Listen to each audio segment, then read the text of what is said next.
It's time for Basketball Friday Night in West Virginia. For the next 3 hours, it's high school basketball from across the Mountain State. Live from Marshall University, here's your host, Ryan Epling. March 20th, 2020, what was supposed to be semifinal Friday night for the final Friday of West Virginia high school basketball season, and where you're supposed to hear and or see Ryan Epling, Rick Marone, Joe Linville, and Bill Cornwell in the action of boys semifinal Friday night at the Charleston Coliseum and Convention Center is no longer. Last week, as we found out on the show, COVID-19 suspended the girls' state tournament and has postponed the boys' state tournament. Still no word on that, but likely to stay or be canceled. Stay tuned to basketballnight.com for that information. Now, instead of your normal host and your normal show tonight, we're going to do a best of show for the 2019-2020 season for Basketball Friday Night in West Virginia with me, your host, Spencer DuPuis. Over the next 3 hours, I will give you the best moments of the 14 episodes this season, including interviews with coaches Jim Justice, Shayna Gore, Jared West, and many more, as well as the funniest moments from this year. All that and more on the 103rd episode of Basketball Friday Night in West Virginia on the Fast Break Sports Network. First, we'll kick off the show from the first episode of this season, episode 89 overall, back on December 16th, 2019, with Ryan and the gang as they interviewed new head coach of the St. Albans Girls Red Dragons, Shayna Gore. Moving right along, it was the spring or late winter, early spring of 2013 when a sophomore at Logan High School kind of made her name on a statewide stage, leading the Lady Cats to the Class AAA state championship game. They lost that night to Parkersburg South, but really kind of, I still remember I was at that game, just all the people from Logan. You would have thought it was a boys game in a state championship game, the way they packed in for that one in the Charleston Civic Center Coliseum. At the time, that's what it was called. It's a Coliseum Convention Center, whatever. Anyway, but then, Shayna Gore then had a tremendous career. Was unable to get back to Charleston, though, but had a tremendous career throughout her high school years. Also had a big-time career at Marshall University, one of the top players in program history. And last year was her senior year, and now she's the head coach of the St. Albans girls basketball team. Our good buddy Scott James, busy with mayoral duties in St. Albans. So Shayna Gore is the head coach of the Red Dragons. She joins us now on Basketball Friday Night in West Virginia. And Shayna, now we've got you as a coach. How are things going in your first year at St. Albans? It's definitely a process. Trying to get to know the girls still, and they're still trying to get a feel for me. We started out, we're 0-3, but one thing that I have caught on is I get a lot of text messages and a lot of phone calls about how hard they play. And if that's one thing St. Albans can be known for, then I'll take it. We just got to get the little things in now with playing hard, which is like rebounding and communicating. I can't get them to communicate for nothing. They'll be on the sideline talking to each other before practice, but as soon as you put them on the floor, they don't say a word. So it's definitely a process, and it's definitely a transition from being a player and being a head coach. But I'm enjoying every second of it. Your playing days obviously are just barely behind you, as you were a standout for the Thundering Herd women's team last year. How's your perspective changing where you really can't go on the floor and help them right now? Well, I almost got a technical the past 2 games because I have almost been out on the floor. So it's definitely a transition. Trying to pick the girls' brains and then trying to get them in mine. But I've also learned that as a coach, everybody's different, and I do got a couple of girls. I'm trying to get a couple of girls in that scoring mentality right now. We kinda, which is not a bad thing, but we kinda want to share the ball too much right now, and I need someone that's going to take over and that's going to get us a bucket when need be. So. Shayna, you had quite the basketball journey this year, of course, ending your career at Marshall, and your name's throughout the record book with Marshall women's basketball. You had an opportunity, went to Spain for a couple of weeks. You found that just really wasn't for you, and you came back, and but it's working out for you. Yeah, I'm not gonna lie. Basketball, obviously, is a big part of me and who I am. And most days I miss it, but being around my group of girls and coaching, like, really brings it out. Because I'll get in and practice with them and play with them some, and it just takes me back to my playing days. But I have to say, my head coaching position has really helped me transition into life after basketball, and it's really helped me grow into a person too, and just like helping the girls off the floor more than on the court, life after high school, and just trying to get them ready. Coach Shayna Gore of the St. Albans girls basketball team. We're gonna do this again another time in a couple of weeks, and we can talk a little bit more basketball. We got a little bit more time. Thanks so much for joining us, and best wishes to you and your basketball club. Thank you. I appreciate it. Thanks for calling. All right, that is Shayna Gore, head coach of the St. Albans Red Dragons, former Logan High School standout and former Marshall University women's basketball She standout. will do well in coaching because as a player, she was one who put the work in, and she will put the work in as a coach as well. Yeah, I tell you what, I think one of the adjustments for her is what we all go through is it's more than just what goes on the bench. She's having to run an entire program and coming in as a head coach of a AAA program. I'm sure she'll do a wonderful job, but her plate is more than full, I'm sure. It's a very unforgiving area to get to break in, and let her get her footing and see where things go from there. But it's definitely well, she said off to an 0-3 start, but they play hard, and that part you can't teach. Great things to come from Shayna Gore as she takes the helm of the St. Albans Girls Red Dragons over the next few years. Staying with episode 89, Ryan, Bill, and Rick discuss an altercation that occurred at a West Virginia high school basketball game, but between parents of Kentucky high school basketball players, as well as the gang will discuss gender in West Virginia media. First, allow me a moment to read a few lines from the Herald-Dispatch. HD is heralddispatch.com out of Huntington, owned by HD Media, also affiliated with the Charleston Gazette-Mail. Earlier this week, Cabell Midlands girls defeated Boyd County, Kentucky in a game in Ona. And that was a big win for Cabell Midlands girls. It was. Boyd County's been to the Sweet 16, had Miss Basketball in Kentucky a year ago. Savannah Wheeler have an excellent player in Harley Painter this year. But Cabell Midland was able to get that win, so look out for Cabell Midland to be a little bit good as the season goes along. But a bigger story here, though.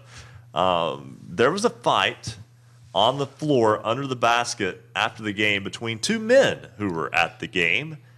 It turns out they were both parents of Boyd County players.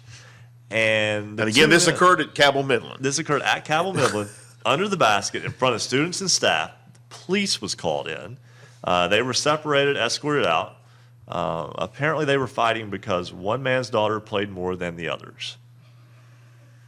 This, I cannot kid you. Yeah. This is the reason that was given for the fight between the two adult grown men with children at the Boyd County Cabell Midland girls basketball game between two Boyd County parents. It's interesting what may have led to this. We don't have the details, but the insinuation you almost get. Well, maybe one had more influence on the coach than the other did, and of course, that's not going to be the case because Ryan, you and I know, and you do as well, Rick, know Pete Fraley, who's the coach there, and I mean, he's not going to have anything like that make his determination. So, but it's just interesting that parents take a chill pill.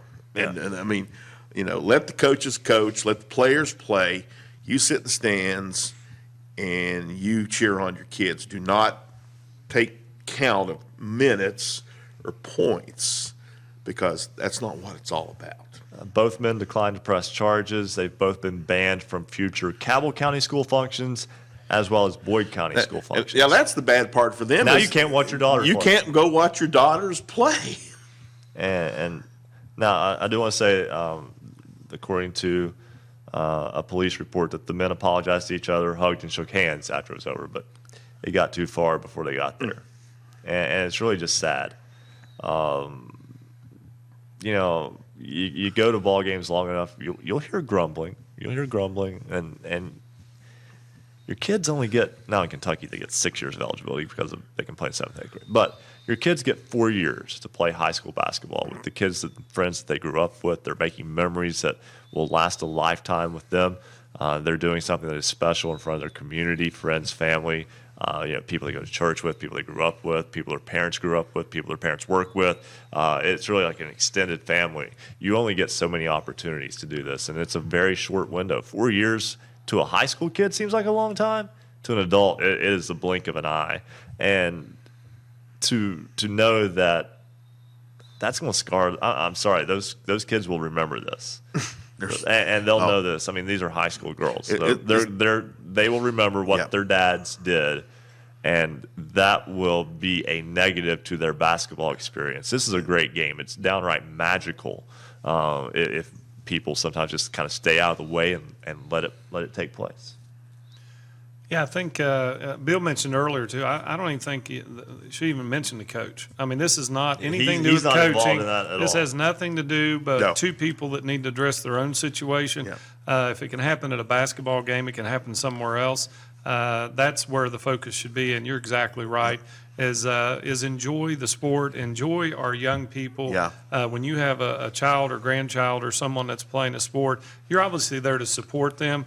But when it becomes something that causes you to act in a way, and I won't assume anything about either one of the individuals involved, it happens all widespread, not just here. It's a chance to look at yourself, and as we do, you look at this, and if others can learn from that, and maybe take pause and say, hey, wait a minute, am I going down that path? Then it can be a benefit. But enjoy the game and enjoy the kids. Like Ryan said, it goes far too quickly. And be positive about it. Come and have a positive attitude about what basketball does for your kids, what's for your grandkids, and respect the work that your coaches are doing. They put in so many hours. They put in, not hours, they put in months, and they put in years. And, just let them do their job. You sit in the stands and you be positive and you be reinforcing. Don't be like keeping clock almost like, well, my kid didn't play this minutes or my kid played this many minutes and should have played this many. Don't worry about that. You're promised the opportunity to play approximately 88 games in your high school career. Of course, you're going to have some snow issues, et cetera, but you can't let those opportunities pass you by. And obviously, this is a situation where hopefully everything's okay there. Again, does not involve the only involvement of West Virginia schools in this was that it happened in West Virginia, but it wasn't between people from West Virginia. So hopefully, everybody can just kind of take pause in that, see how ridiculous that sounds to hear about it happening somewhere else, and go, like Coach said, maybe I need to kind of back away just a little bit and just let the kids be kids and enjoy the moments. Another thing I want to talk about, and we've got a little bit of time here. We might run just a little bit long in this segment because I think this is something that we can all talk about because we all have different perspectives on this. I'm not going to say exactly which one because that's not important. The broader topic is a fascinating one.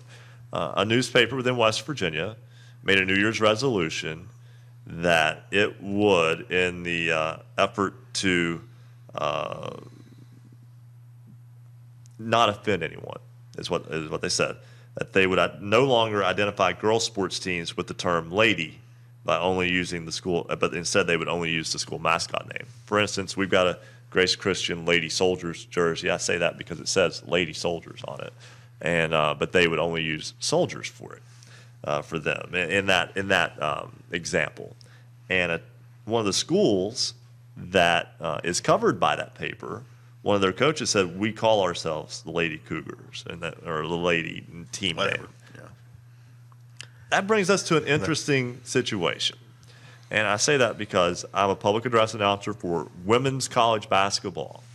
Also do girls' high school basketball, boys' high school basketball at times over the years as well. And Bill, you're in the same boat. I've done the same thing. Regard. And Coach Marone, you coach teams. There's obviously been the movement to eliminate the gender terms in terms of, with girls basketball. Gender neutral. Or girls sports teams, girls athletic teams, gender neutral terms, just using the main mascot, such as at Marshall, the Thundering Herd versus used to be the Lady Herd. But they just go by Thundering Herd across the board now. Speaking from someone who, from the college side of things, I always look at the opposing team's game notes, because that is something you have in college. You don't have that in high school. Always look at the game notes and see how they refer to their own team. If they don't refer to them, I tend to err on the side of just whatever the school name is with no gender term with it, with no, we're not putting the term lady in front of it. But some schools are like that. I know Penn State and Marshall played women's basketball in Huntington a couple of years ago, and I missed the game note. Like I didn't see the note. And I was like, okay, the Nittany Lions. That is such a iconic, unique name. And the sports information director comes over and says, we're just the Lady Lions. Lady Lions. Which is fine. I didn't know that. Southern Miss is the Lady Eagles, for instance. But those don't always match between sports, I've noticed in college, too. Softball. I'm a college softball announcer, too.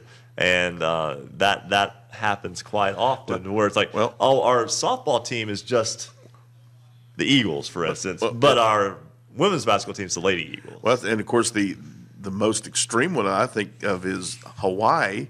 The guys are the Rainbow Warriors and the girls are the Wahinis. Yes, the Fighting Wahine. Yes. And I'm going to say that when you talk about the Marshall situation with talking about Lady Herd or Herd. Folks who would object to the Lady Herd would really have been going nuts back in the days when they were called the Green Gals. And I'm old enough, I remember the Green Gals. Things were a lot different there. And the reason we're talking about this, though, is here's my advice for high school people who are covering high school sports. Just be aware of your surroundings. If you go to Wayne, for instance, I'll use that because I'm very familiar with it, there is signage for the Lady Pioneers. So it's okay to call them the Lady Pioneers. I think they even have it on their new warm-ups that they have Lady Pioneers. But, I always try to pay attention to what's written. If the team has it on their jerseys or somewhere in an arena, then you can do that. Coach, the Lady Rebels, that's something that is synonymous with your program. There's never been any disrespect or malcontent from that. I don't think anybody who would just call you the Rebels would be aiming to do so either. No, and I'm sure in all the courses of sports and over the years that there's probably been just the Rebels used. But, it's always been the Lady Rebels, and there's no offense on either side, and we take pride in it. And all the girls that have worn the uniform over all the years, before I got there and after I leave, we'll take pride in it. So I think you're exactly right. Just be aware of your surroundings and, just be respectful of everyone, and I think you'll be fine then.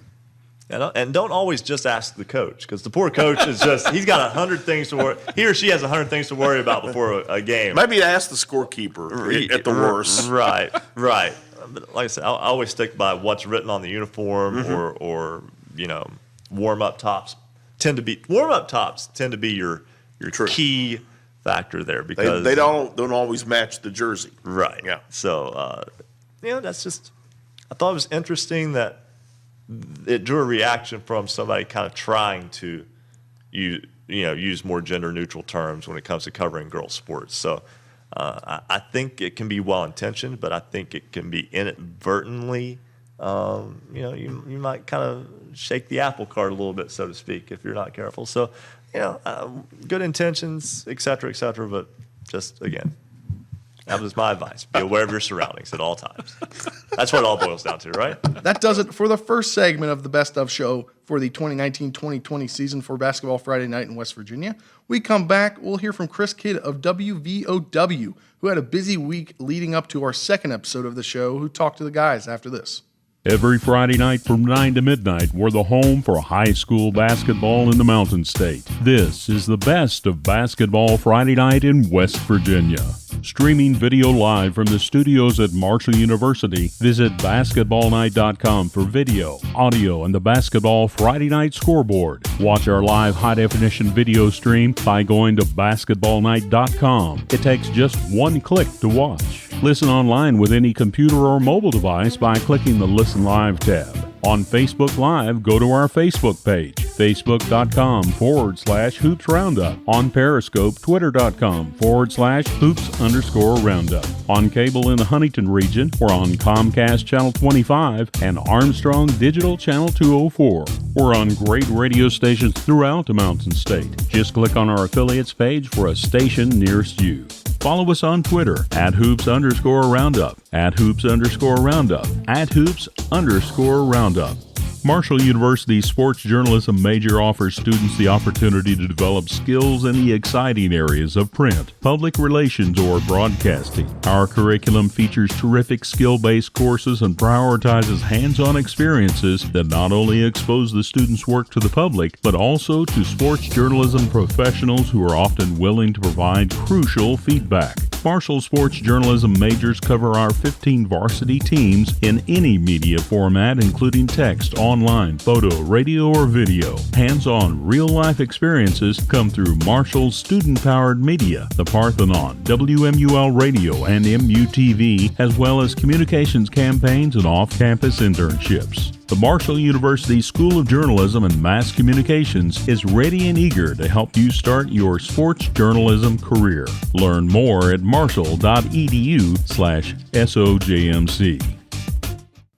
Welcome back to the 2019-2020 Best of edition of Basketball Friday Night in West Virginia. I'm your host, Spencer DuPuis. I'll be giving you the best moments from this season of BBFN. Our next moment from this season comes in the second episode of the season as Ryan and Joe talk with WVOW sportscaster Chris Kidd about his busy week of broadcasting. We've waited long enough. Let's just jump right in. Chris Kidd had the call of the South Charleston George Washington game from earlier this week. He had the call of the Chapmanville ISA Osborne game tonight, and he's had various other games throughout the week. Chris Kidd joins us now on Basketball Friday Night in West Virginia. First, Chris will work for anyone who will pay him. And second, Chris, I don't think anybody, one, we made you wait for an hour, but two, I don't think anybody in this state has called the types of basketball games you have over the course of the past week. Oh, is it my turn? Wake up, Chris. We wanted to give your vocal cords a chance to rest a little bit. Hey, you don't want to interview Marcus, the call screener, before me? That can be arranged. Chris Kidd playing Iron Man tonight. No, it's okay. Honestly, I've got 4 games to do tomorrow, too, so I'm working on spotting boards right now. So you're totally okay. What did you think of some of those names you called tonight? Oh, my goodness. Oh, man. I butchered them all up last night for you, so I'm sure you made them sound better. Well, I feel bad because I got 5. I kid you not, 5 different pronunciations for the kid from ISA, and you know what? I just went with Nathan's, and it turned out to be wrong. And even though Nathan swore up and down that he was right, and then at halftime Nathan says, "I'm pretty sure I'm okay." I said, "Now you're pretty sure? Now you're pretty sure at halftime?" That's a commercial. Oh, yeah. Well, it's been a bit. Well, which one do you all want to talk about first? Again, had GW South Charleston. I was in Shady Spring last night doing them in South Charleston. And then we had the 2 games today. Then I'll be in GW doing 2 games in the afternoon and then 2 games in Chapmanville tomorrow night. So where do you want to start? How do you even know where to go day to day? Like, I would get confused. I might end up in the wrong gym. But let's start with the George Washington South Charleston game and one of the more bizarre finishes to a high school basketball game you will ever see. Yeah, I looked at the engineer that was with me after the game, Joe Mounts, and I said, I've done this for 15 years, counting WVOW, Video Productions, WMUL, and I said, I've never seen anything like that in my life. I mean, Quayshawn Sutton, he played a tremendous game at 33 points, and it looked like South Charleston was going to get their first win over GW, and really a signature win after they had that 7-14 tough season last year. And you know, GW ranked number 3 in the state, and you know, South Charleston led the entire game, and then South Charleston gave up a 3-point lead late, and then a 2-point lead late, and then they designed a play after the game was tied at 59 with 4 seconds left. They threw it to midcourt, threw it to Sutton along the baseline, and he got hammered on the way to the basket with 0.4 of a second left. And all he's got to do is hit one to tie the game. Now, mind you, before this game has been completely wild. I said on the broadcast, if the unicorn walked on the court right now, I wouldn't bat an eyelash. And that's before this happened. Well, Sutton, he hits the first free throw, and the game's over now. Well, Sutton, the last time he was at the line, he turned around and he put his finger to his mouth just to the GW session just saying, be quiet, hush. And he was having fun with them. This wasn't anything malicious, so I don't believe Sutton did anything bad here necessarily. I think it was all in good fun, but after the first free throw, he hits it, game's over. He turns around to the GW cheering section, and he didn't do the throat slash motion with the thumb, but he did it with the 4 other fingers to basically say game's over, but he made the motion at his neck. And that's an automatic technical right there. Even Coach Josh Daniels seemed to know it as soon as they told him. And then he fouled out on that, too. So they had to get someone off the bench who hadn't shot a free throw all night. They miss it. They go to the other end. Mason Pinkett, who missed most of last season with a knee injury, he had a great game, too, had 29 points. He hits both technicals. They win the game 61-60. The fans rush the court. I mean, it was just completely bizarre, and you felt really horrible for Sutton. And after the kid missed the free throw that South Charleston had, he was the first one off the bench to come to the kid and give him a high five and basically, let him know that it was on him, not the other kid. And Sutton seems like a very good teammate, very good ball player. So I mean, I don't think there was any malicious intent by what he did there. I think it was just having fun. But that motion's going to get you called for it every time. And it's a situation where if it's going to happen, you'd rather it happen in December than in February or March. And, you just kind of learn from it, and you just kind of, like I said, just kind of put things back together and keep charging on. Now, boy, we got to tighten this up here a little bit. You followed South Charleston the very next day. We're going chronologically for those who are keeping track at home. So South Charleston then goes to Shady Spring, which is not an easy trip. I've been to Shady Spring before. It's not a hard trip. It's just off the turnpike, but still. It's out there. It takes some effort to get there from here. From the coal fields. Yes. Anyway, so South Charleston goes there and gets hammered by Shady Spring. Was it a hangover from the George Washington game? Shady Spring that good, or a combination of both? I think it was a little combination of both. It was tight at the end of the first half. It was 27-26. Shady Spring led it. Seemed like South Charleston was making a run. And then just the doors blew open after that. I mean, they took a 6-point lead at halftime, and Shady Springs they're really good. I mean, they've got Luke LaRose now, who transferred from Nicholas County. The kid had over 1,000 points in 2 years at Nicholas County. I mean, just unreal. And he's not even the main scorer right now. Tommy Williams is. I mean, LaRose was first-team All-State. Williams was second-team All-State. Williams had 28. I mean, they just started bombing threes. They've got 5 or 6 kids that can shoot. They got 4 seniors that start. The Braden Chapman kid is a freshman. He can shoot the lights out. And South Charleston just couldn't really deal with Shady Springs' pressure. I mean, they've got a 6'7" kid, South Charleston does, DJ Johnson, and Shady Springs small across the board, 6'1", 6 foot. That's about it. But they just could not take advantage of anything with their height advantage. And I mean, Shady's just really quick, harasses you on the defensive end. They connect from the outside and transition. I mean, they are going to be an extremely tough out this year, and I said so on the broadcast. Country Road Shootout at Chapmanville. Big win tonight for the Tigers. I'm not sure that a lot of people around the state will be able to gauge what this means for their caliber of play, but it's a good win. I think everyone will figure that out.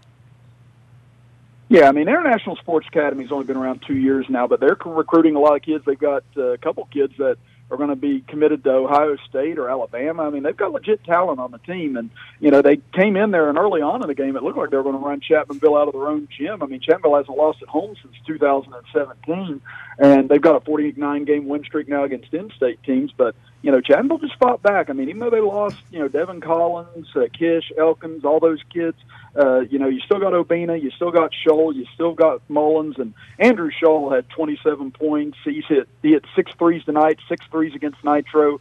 Obina was in foul trouble, still had 19 points, including a dunk at the end where he nearly tore the rim down. And they had some really key players like Hunter Jeffrey and Chase Berry, the quarterback for Chapmanville, came in and played good defensive minutes. Philip Mullins knocked down some big threes, and they stormed back to win that game. And Chapmanville nearly won that game in South Carolina a couple weeks ago, lost in overtime. They beat the Kentucky defending state champions in an exhibition game when Obina hit a 3 at the end. I mean, Chapmanville is going to be extremely difficult this year to deal with. I mean, I was very impressed with them losing what they lost last year and doing what they did tonight. against a school like International Sports Academy. I mean, that was a very impressive statement. Got a huge one tomorrow against Miller, Virginia. They were very impressive today, beating Beckley Prep in a tight game. So I think that'll be a very fascinating matchup tomorrow. And you can watch it on Video Productions if anyone wants to watch it or listen to us on WVOW 101.9.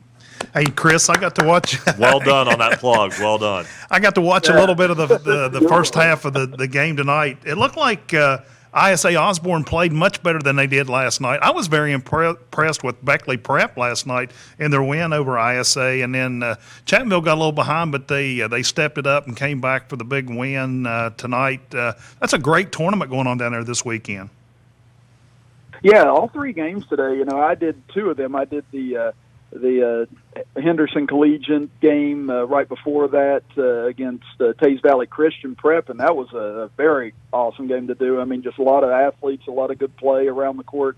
You know, those are two teams that have been nationally ranked too. I mean, that was a fun game to do, and it's really impressive what Chapmanville's been able to put on down there with all the talent that's there, and Phenom Hoops putting that on for everyone as well. And the fact that Chapmanville is able to contend with all these private schools and these top-tier talent teams, it really speaks to what Brad Napper and his staff have really built there, and also just the fact that Chapmanville hasn't had to rebuild. They've been reloading, and, you know, because I didn't really know how much they could rely on a lot of the kids that will be stepping in. You know, you got a sophomore and a freshman starting now alongside these three seniors, and, you know, it just shows the work that they've been putting in that community, and it's really says something. Knowing where we were about 10 to 15 years ago when I started announcing games at WVOW, I mean, I don't even know if Chapmanville's players' parents were coming to the game 10, 15 years ago.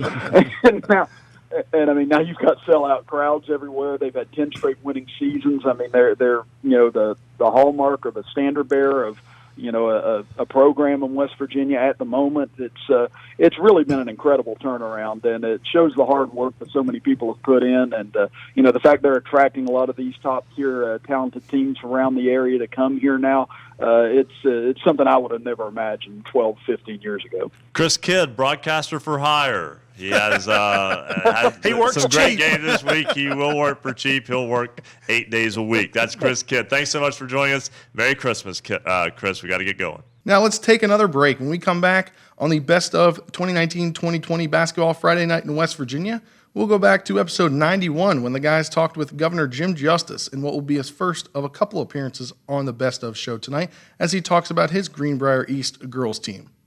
High school basketball's voice in the Mountain State. This is the best of basketball Friday night in West Virginia. Haley McClure, Greenbrier East Spartans, Ryan Leap, Lincoln Cougars, Gage Huffman, Tyler Consolidated Knights, Rachel Bates, Valley Wetzel Lumberjills, Obina Anna Chili Killen, Chattananville Tigers, Janiah Fargo, Musselman Lady Appleman, Sam Kermeens, Williamstown Yellow Jackets, Calissa Lacey, George Washington Patriots, Nick Smith, Preston County Knights, Emily Hutchinson, Grace Christian Soldiers, KJ McClung, University Hawks, Annie Hunt, Ravenswood Red Devilettes, and Colton Barr, Clay Battelle Seabees. What they all have in common, they were selected by Basketball Friday Night in West Virginia as the Standout Athlete of the Week. Next season, if you have someone remarkable on your team or an athlete that made an outstanding play, you can nominate your team's players to become the Basketball Friday Night Standout Athlete of the Week. Each week, we consider nominees based on leadership, performance on the court, academic performance, involvement in the community, and their volunteer work. Every Friday night, you got to meet a new Standout Athlete of the Week. Head over to our website, read about each one of these Standout Athletes of the Week, and next season, click on the Standout Athlete of the Week tab, fill out the nomination form, we'll take it from there, because we want you to nominate your team's athletes next season at basketballnight.com. Congratulations to this season's Standout Athletes of the Week from Basketball Friday Night in West Virginia. Does showing up for work at a ballpark or an arena sound good to you? A Marshall University sports journalism degree can get you there. Sports journalism at Marshall is serious and it's big business. Sports media and communications careers are some of the most competitive and marketable in the world. Learn more at marshall.edu/SOJMC. Welcome back to the 2019-2020 Best of Basketball Friday Night in West Virginia. I'm your host, Spencer DuPuis, and I'll be giving you the best moments of this season. The next moment comes from episode 91 when the gang caught up with West Virginia Governor and Greenbrier East girls head coach Jim Justice as the Spartans were in Florida for a holiday tournament. Tomorrow, and joining us is the head coach of the Spartans and the governor of West Virginia, Jim Justice. And Coach, good to have you with us tonight. Oh, no, guys. I'm tickled to death to talk to you. I'm sorry I wasn't able to get to you this afternoon, but, I had to coach a ball game. So, nevertheless, it's good to talk to you. We know you're busy, and we certainly appreciate your time. And your ball club off to a very good start. Well, they are off to, we played a really nice team today, a 7A team, down here right outside of Jupiter, Florida, and different times, about everybody tries to go to some holiday tournament somewhere, and I think this is a really good one. We're playing a really nice team tomorrow out of, I think they're called Pleasant Ridge. I don't know where in Kentucky they're located, but I watched them play, after we played, and at 6 o'clock this evening, and they're the real deal. So they played a nice game, and so I'd say we'll have our hands full tomorrow.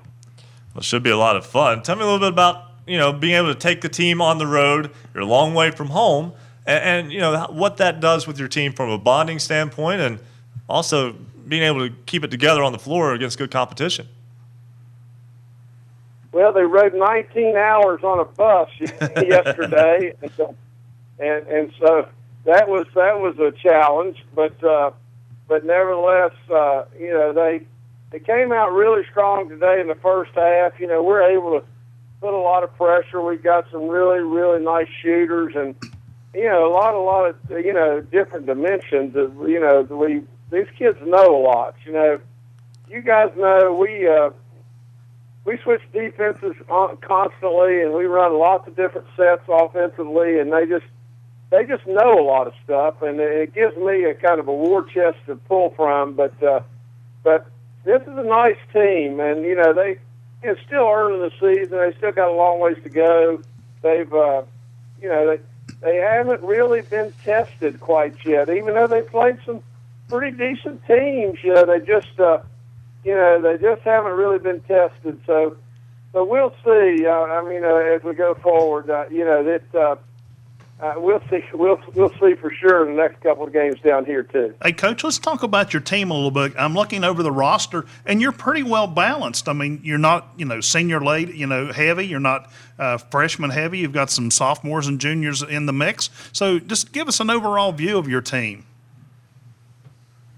Well, we've got some experience, and we've got some really young kids. We've got 5 kids. We got 6 kids that all could start, and we played the first 6 games. We alternated them all the way through. So we started a different lineup every night, and but of those 6 kids, 5 of them can really shoot it, and that's really good. It's really unusual, but we've got, the Dunbar kid's back. She's helping us a lot inside. Haley McClure's playing just absolutely lights out. But and then you've got, Amaya Damon, who was a freshman last year, sophomore now, and Amaya is strong as she can be. Got her point guard back, Kate Perkins. You've got Emma Dodson back. You've got a little freshman,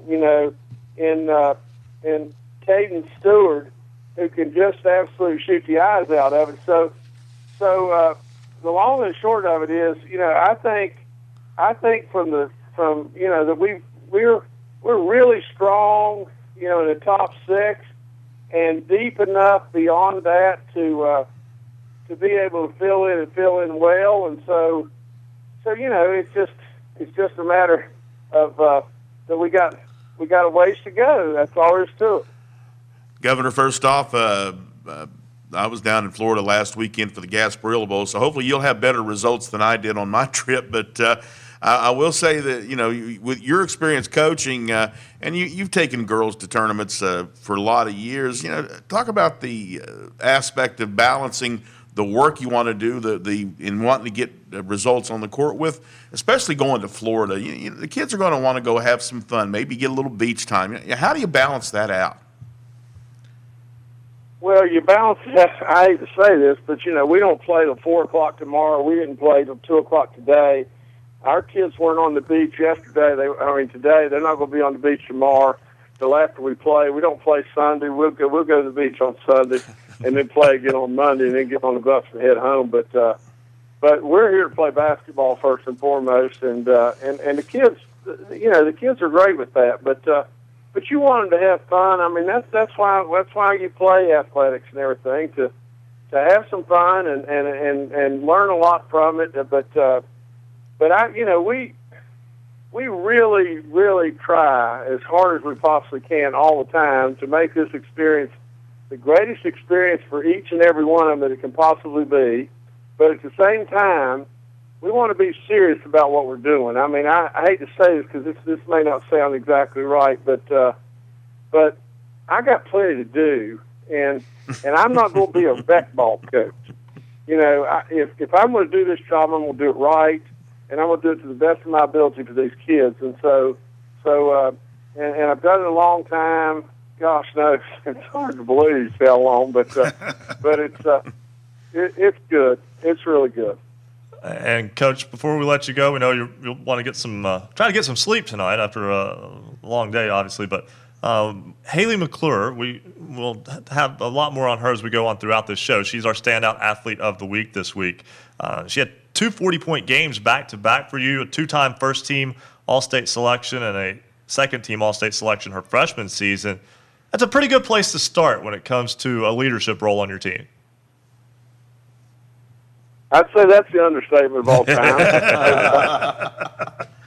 Haley's the real deal, and it just so happened that, while we were talking, she just walked in the door, and so she's sitting here talking to my wife, Kathy, but Haley's always there, and she just works really hard all the time. She works every single day, but this is a smart kid and a really pleasant kid to be around, and it's a winner. I mean, Haley's going to go through her life and do all kinds of great stuff, and she's going to play lots and lots of basketball games to come, and I could never be more proud of her. I'm just going to be awful sad, when the last game's over.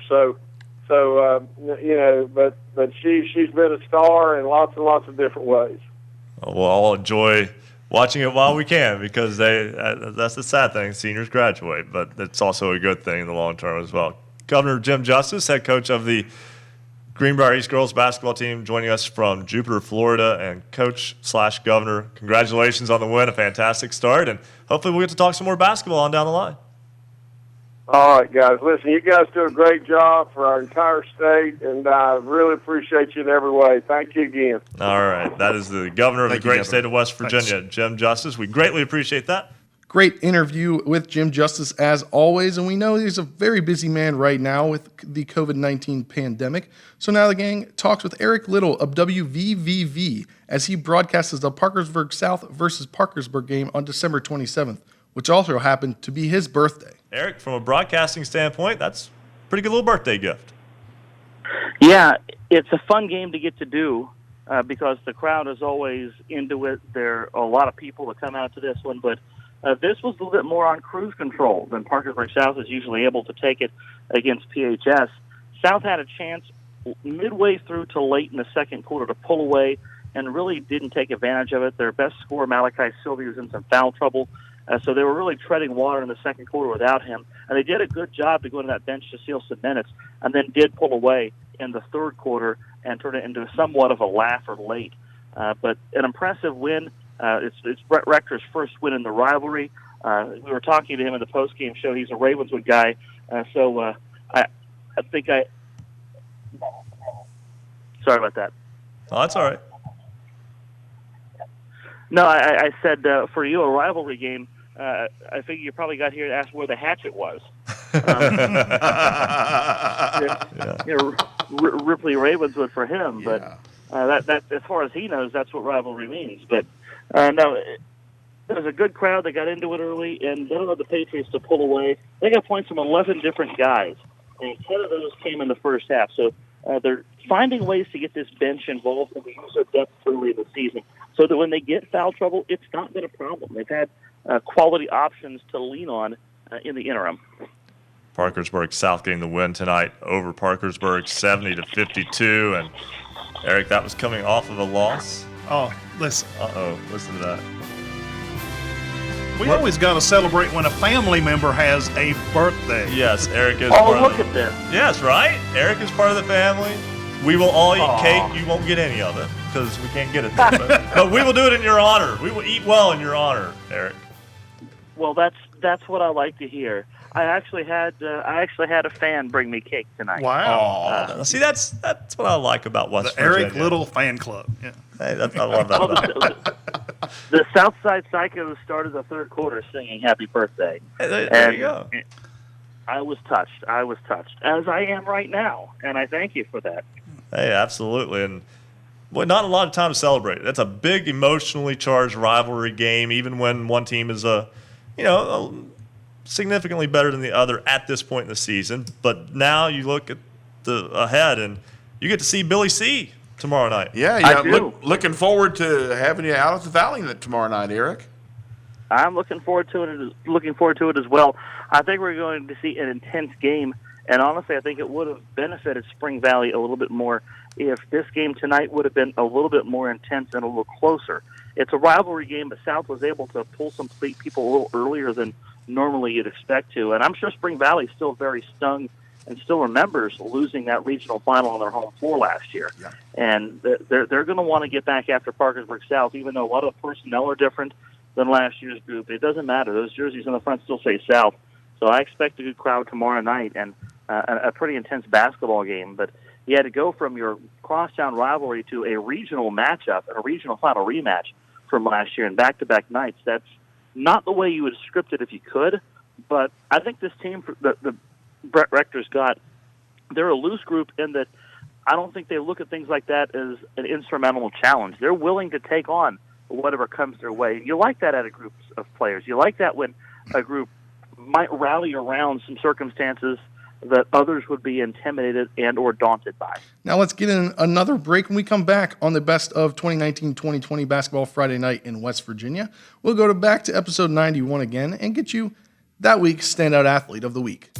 Every Friday night from 9 to midnight, we're the home for high school basketball in the Mountain State. This is the best of Basketball Friday Night in West Virginia.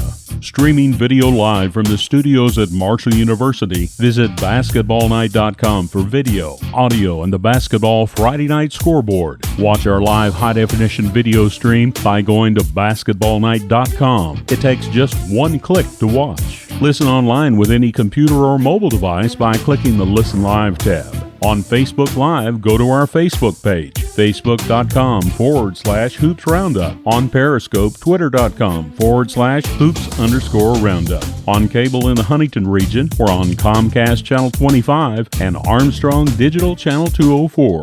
We're on great radio stations throughout the Mountain State. Just click on our affiliates page for a station nearest you. Follow us on Twitter @Hoops_Roundup, @Hoops_Roundup, @Hoops_Roundup.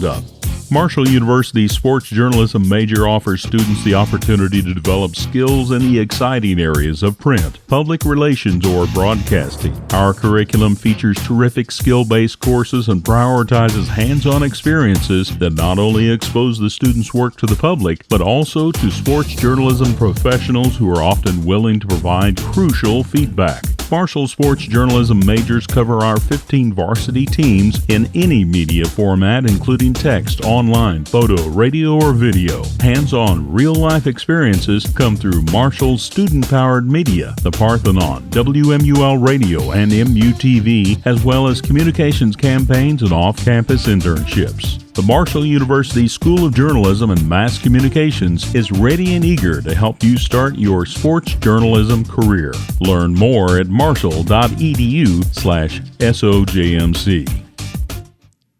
Welcome back to the 2019-2020 Best of Edition of Basketball Friday Night in West Virginia. I'm your host, Spencer DuPuis. I'll be giving you the best moments from this season on the show. And now we'll get to the second standout athlete of the season, Haley McClure of Greenbrier East, who scored 40 points in back-to-back games to start the season.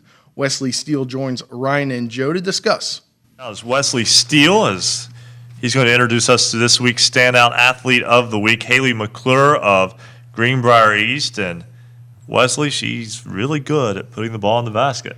Absolutely. She's scored 40 points in 2 consecutive games earlier this season, one against Riverside, another against Bluefield. That game against Riverside, she actually scored more than Riverside did as a team. Riverside scored only 39 points that game. And a highly decorated player as well. A lot expected of her coming into this, her senior season, after being named first-team All-State twice already. She's been a fixture on the All-State list. Yeah, it was named first-team All-State her sophomore and junior season. It was also named All-Tournament team at the state tournament last season. So a lot of accolades she's received. And that girls basketball team of Greenbrier East, a perfect 7-0, getting ready to play Pleasure Ridge Park out of Louisville, Kentucky tomorrow. Can't ask for a better start, though. Absolutely. I mean, there's only 3 AAA teams undefeated at the moment, Wheeling Park, Cabell Midland, and Greenbrier East. And Greenbrier East has not only won all those games, they've had the best offense in the state of West Virginia for a girls team, scoring 6 more points per game than any other team, regardless of class. And the Spartans are a perfect 7-0. She plays for the governor. He's her head coach. She is Haley McClure of Greenbrier East. Wesley now has more on our standout athlete of the week. Legendary Chicago Bulls and Los Angeles Lakers coach Phil Jackson claims, "The strength of the team is each individual member. The strength of each member is the team." This symbiotic relationship shines through this week's standout athlete of the week, Haley McClure, because as she makes her team better, in turn, the team makes her better. After leading her team to a state tournament semifinal berth last season, the accolades rolled in for the Greenbrier East star as McClure was named to the all-tournament team to go along with her earning first-team AAA All-State. Instead of resting on her laurels, McClure is starting the 2019-2020 season on fire by posting consecutive eye-popping 40-point outings that featured 15 combined three-pointers. Remaining humble, McClure credits her scoring acumen to her teammates' abilities to help her get open shots within the flow of the game. It really just comes. My teammates really set me up on the floor, and that's really why I scored 40 points both those games, because of them. McClure and her teammates support a perfect 7-0 record, all while posting a prolific 80 points per game offense that leads any girls team in West Virginia, regardless of class. McClure's cousin, Portia Taylor, says that the lofty accomplishments achieved so far may be exceeded due to the work ethic this Greenbrier East squad possesses. They have a great group of girls, and if they all continue to work together and striving to be perfection, they can go all the way. Along with being a 3-year starter on the basketball court, McClure has been a 3-year letter winner in volleyball. During her recently completed senior season, she received All-State Honorable Mention. McClure claims the conditioning necessary to play volleyball also serves as preparation for the basketball season. Volleyball and basketball conditioning are a lot different, but getting in shape for volleyball just helps me get in shape for basketball. Even though they're 2 different kinds of shape, it really helps it become easier through the season. It helps my vertical, my speed, all of that. Outside the gymnasium, McClure is involved with several additional extracurricular activities such as being treasurer of HOSA Future Health Professionals, as well as memberships in National Honor Society and Junior ROTC. Inside the classroom, McClure has accrued a 3.87 GPA. Her cousin Portia Taylor claims her GPA is impressive, considering her loaded schedule. She keeps up with her studies, doesn't have any problem. Their travel, come back late from sports, and she still has time to get her work done and pay attention to her studies, and she's in groups, clubs, and she's very active in school. Upon graduating from Greenbrier East, McClure suggests she will continue her education at Coker University in South Carolina, where she plans to play college basketball after signing her scholarship offer. She will begin her pre-med major next fall in preparation for a desired career in stenography. However, before the curtain falls on her high school career, McClure intends to remain a strength for her team, just as she will draw continually from the strength of her teammates. This time around, she is seeking a state championship berth that eluded the Lady Spartans this past season. For Basketball Friday Night in West Virginia, I'm Special Correspondent Wesley Steele. You'll hear more about the standout athletes later in the show. Now to our next moment, which was a week later when undefeated Cabell Midland and undefeated Winfield did battle. And Winfield Radio Network's Taylor Kennedy talks about the great battle on the court with the Midland Knights prevailing. Taylor Kennedy, student broadcaster of the Winfield Radio Network. He had to call that girls' game between undefeated Winfield, undefeated Cabell Midland. Taylor, the Knights come out with the win tonight, but when you get undefeateds together in January, you expect a good game, and you had one tonight. Well, on paper, it was a game that a lot of people would want to buy a ticket to.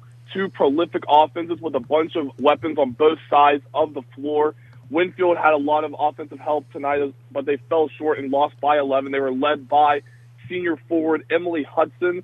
She had 13 points, along with having 10 rebounds as well. Her and her twin sister, Lauren Hudson, she had a double-double as well with 11 and 13 for Winfield. Winfield also had two other players score 11 points, seniors ZZ Russell and Mara McGrew. But the main story from tonight's game, guys, is Midland was just too good offensively, and Winfield had a hard time with Midland's full-court press. Midland was led by the Ali sisters, Riley and Jada Ali. They combined for 30 points. And, you know, it goes back to what I've said before, and I've told this to numerous people, but if you can win a basketball game and you have a bunch of players that are committed to what your game plan is, then you will win. And you definitely saw that from what Midland did tonight. Riley Ali did a tremendous job with seeing the floor and getting her fellow teammates involved. She's a very, very good passer. A lot of times that I would actually be behind on the call because she's just too flashy, and she, not like in a bad way, but she's a very good passer and very quick and very good point guard for the Lady Knights. Autumn Lewis also had 15 points. She was the most outstanding player in the Carolina Invitational last week in South Carolina for Midland. And also Jasmine Wheeler had 10 points alongside those three players for the Lady Knights. But the main, like I said, the main thing that was a big issue for Winfield was Winfield committed 19 turnovers. But coming into tonight's game, they only averaged 13 turnovers a game. So Midland's full-court pressure and a lot of their on-ball pressure was very disruptive in what Winfield tried to do offensively, which led to those 19 turnovers for Midland. But the one stat that is really getting my eye is that Winfield out-rebounded Midland by 12, 37-25. They were very active on the offensive glass. They had 13 offensive rebounds. And yet again, Coach Spang does a tremendous job with her team, making sure that they win the rebounding battle, and they did just that today. But yet again, they fall short by 11, 72-61 against the Cabell Midland Lady Knights. Big rivalry game coming up for Winfield. The Generals play again on Monday at home against Hurricane, cross-county rival. Also, the former head coach of the Winfield girls basketball team, Coach Lucas, now with the with the Hurricane girls. So that'll be interesting to see that matchup on Monday as well. Absolutely. They met in the season opener. Winfield won that game handily. I believe they won by 15 or more points, but that was the first game of the year, and Winfield has already played 7 games. So there's been a lot of room for improvement offensively and defensively. But it'll definitely be a good game at Winfield High School next Tuesday as Hurricane comes to Winfield next Monday as they play on the 6th. And it will be interesting to see how this Winfield team can rebound after suffering their first loss. Granted, this Midland team was a very good team and a very good test for this experienced Winfield team. I do think that Hurricane will do a couple things differently, but I do see a better game this time around than we saw in the season opener between Winfield and Hurricane. Taylor Kennedy, student broadcaster from the Winfield Radio Network. He had the call tonight of the Lady Generals' loss to Cabell Midland. Taylor, thanks so much for calling. Look forward to talking to you again next week. Thank you. I do appreciate you guys' time. All right, absolutely. That's Taylor Kennedy, and we continue to be. Now let's take another break. When we come back on the Best of 2019-2020 show, the guys will discuss a play from high school basketball in the Mountain State that got some national attention. Basketball Friday Night in West Virginia will return in 2 minutes on the Fast Break Sports Network. If you love basketball, then there's only one place to be on Friday nights. This is the Best of Basketball Friday Night in West Virginia. Special thanks tonight to our radio affiliates, including Maverick Country, 104.1 FM, WVXS Romney, Z92, 92.5 FM, WZAC, Danville, Madison, Charleston, Power 92 Radio, 92.3 FM, WYRC Spencer, 1360 AM, 97.1 FM, WHJC Matewan. We rock West Virginia louder, 105 KQV, WKQV Cowan, 105.5 FM, and heard in Braxton County on 106.9 FM, 103.7 FM, WQWV in Fisher. The Valley's Watchdog, 1600 AM, 98.1 FM, WKKX Wheeling, 1370 AM, 97.7 FM, WVLY Moundsville, 92.5 FM, WTHM LP Ravenswood, Ripley, Knights Radio, 91.5 FM, WRSG Middleburn, Talk Radio WRNR Martinsburg, 740 AM, 106.5 FM, Classic Hits 106, WHFI Linside, 106.7 FM, 95 The Sports Fox, WBES Charleston, 950 AM, The Voice of the Coalfields, 101.9 FM and 1290 AM, WVOW Logan, Light Rock 93R, WRRR St. Mary's, 93.9 FM, The Ticket, 102.3 FM, WMTD Hinton, 98.5 FM and 101.5 FM, WQAZ-LP Edmond, Beckley, 101.7 FM, WYAP-LP Clay, 104.5 FM, WASP-LP Huntington, 101.1 FM, WVWP-LP Wayne, 90.7 FM, WFGH 4K, and Marshall University's flagship station, The Cutting Edge, 88.1 FM, WMUL in Huntington. Welcome to the second hour of the 2019-2020 Best of Edition of Basketball Friday Night in West Virginia. I'm your host, Spencer DuPuis. I'll be giving you the best moments from this season of the show.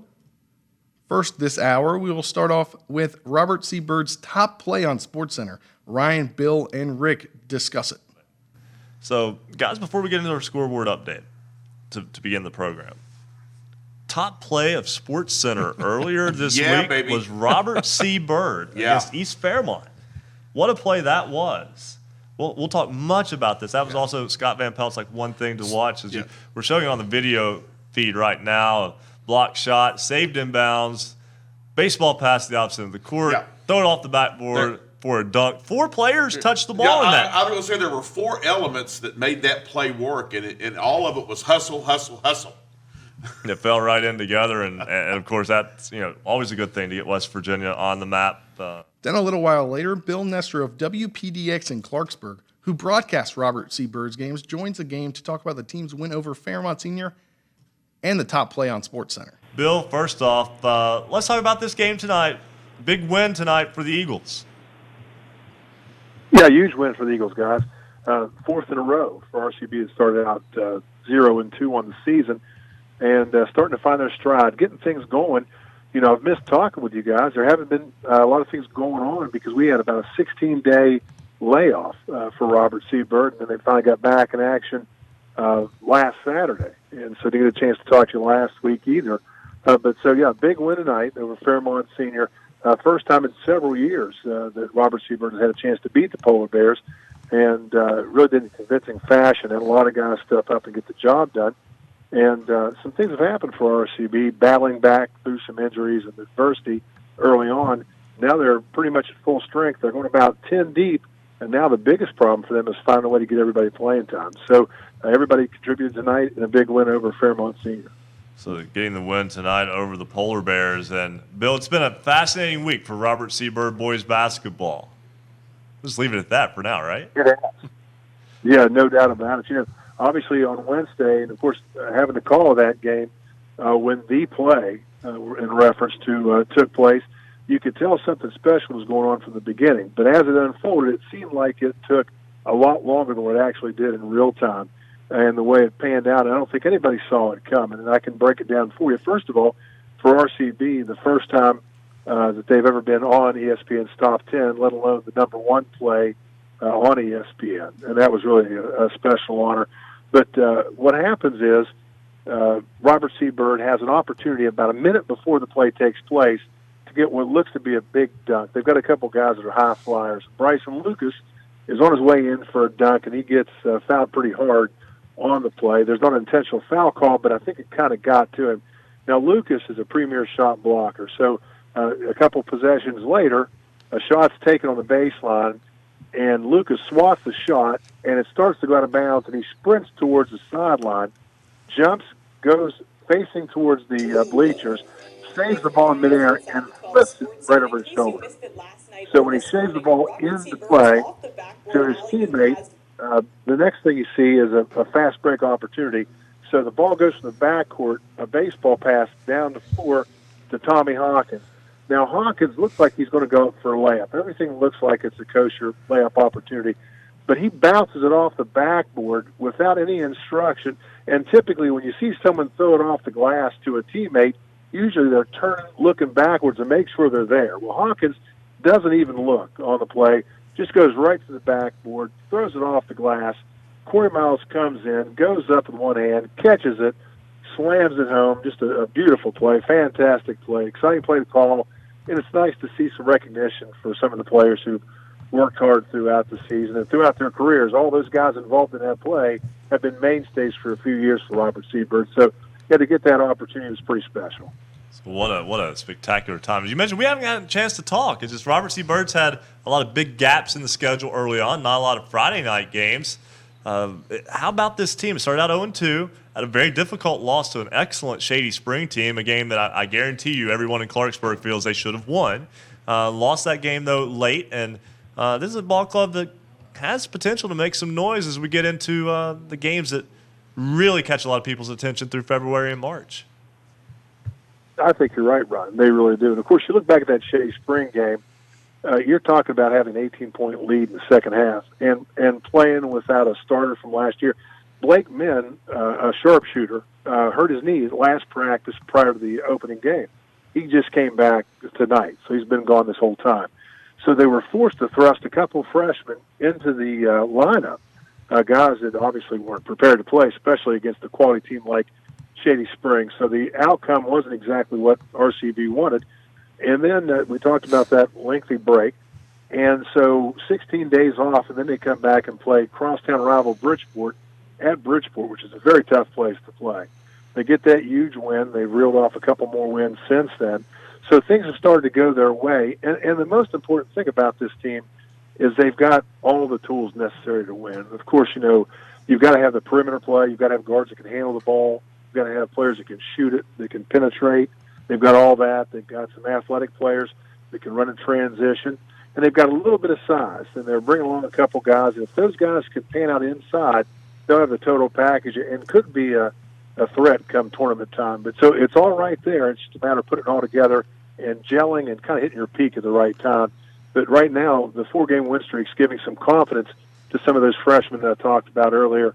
And they're going to be a good team, that's for sure. They're already good now, but the sky's the limit for this team. And they're well coached. Billy Bennett does an excellent job with them, a great coach. He's had a lot of success in the past, and he's pretty excited about what this team can accomplish this season. Bill, Coach Bennett, you mentioned what a fine coach he is, and that is true. And having that long break around the holidays, was this a chance maybe for him to have you might want to call it Camp Bennett? At UK, they call it Camp Cal when they have the players there and they concentrate on basketball and don't have to worry about school. Is that kind of maybe what Coach Bennett did? What an excellent point. Excellent point there. And, you know, the best part of Coach Bennett's coaching as a whole is the ability to take practice time and maximize it. And so when he gets a chance to get his guys in the gymnasium, you very seldom, if he's got a couple days to prepare, you'll see a huge difference. Anything that went awry, didn't go the way he wanted in the previous game, he'll have that fixed and ready to go by the next time they hit the hardwood. He just really is a great practice coach. So, yeah, that's exactly what's happened. And this team has done an about face. You know, they had a couple tough ones, as we talked about earlier, but we see just a much different attitude and outlook from these players. And it's all because of what they've done and the hard work they've put in practice. And Bill, we got that score from earlier in the week over East Fairmont, the 63-30 score. What was the score of tonight's game?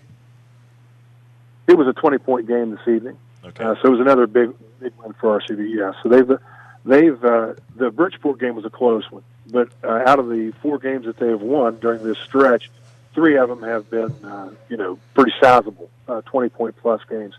So they're finding ways to produce. And the thing about RCB is defensively, their trademark is a man-to-man defense. They love to extend it. They love to get after the basketball. and that puts pressure on other teams. Fairmont Senior tonight came out with a good game plan. I'll tell you, Dave Retton, a fantastic guy and a great coach himself, comes out, takes the ball, spreads the floor, and utilizes a slow-down type of game. And really, until about midway into the fourth quarter, his team was in it. It was a 3-possession game at that time, and then RCB just put the foot on the gas, and they came away with a big win. But so you got to find ways to play defense, get some easy buckets in transition, and that's what they're doing. RCB's got 3 guys scoring in double figures and 2 other guys in the 7.5 to 8.5 point range right now. So they're getting offensive production from a host of different players, and that makes it tough for other teams. They can't just key on 1 or 2 guys. They've got to be able to play total team defense. So really, it's a special mix of players and a great opportunity for this team this season. Voice of the Robert C. Byrd Eagles, Bill Nestor. Thanks so much for joining us, Bill. Good to catch up with you, and looking forward to talking some more basketball on down the road. Hey, guys, I've missed you. Great to talk with you, and looking forward to talking to you. Have a great rest of the show and a great weekend as well. All right, thanks so much. That's Bill Nestor, WPD. Next up on the show, Lincoln County boys head coach Jordan Toth discusses the team's big win over Lewis County 47-45. Coach, buzzer beater from Peyton Hawkins to win it. Take me through the final moments of that game. Hey, guys, thanks for having me on, first of all.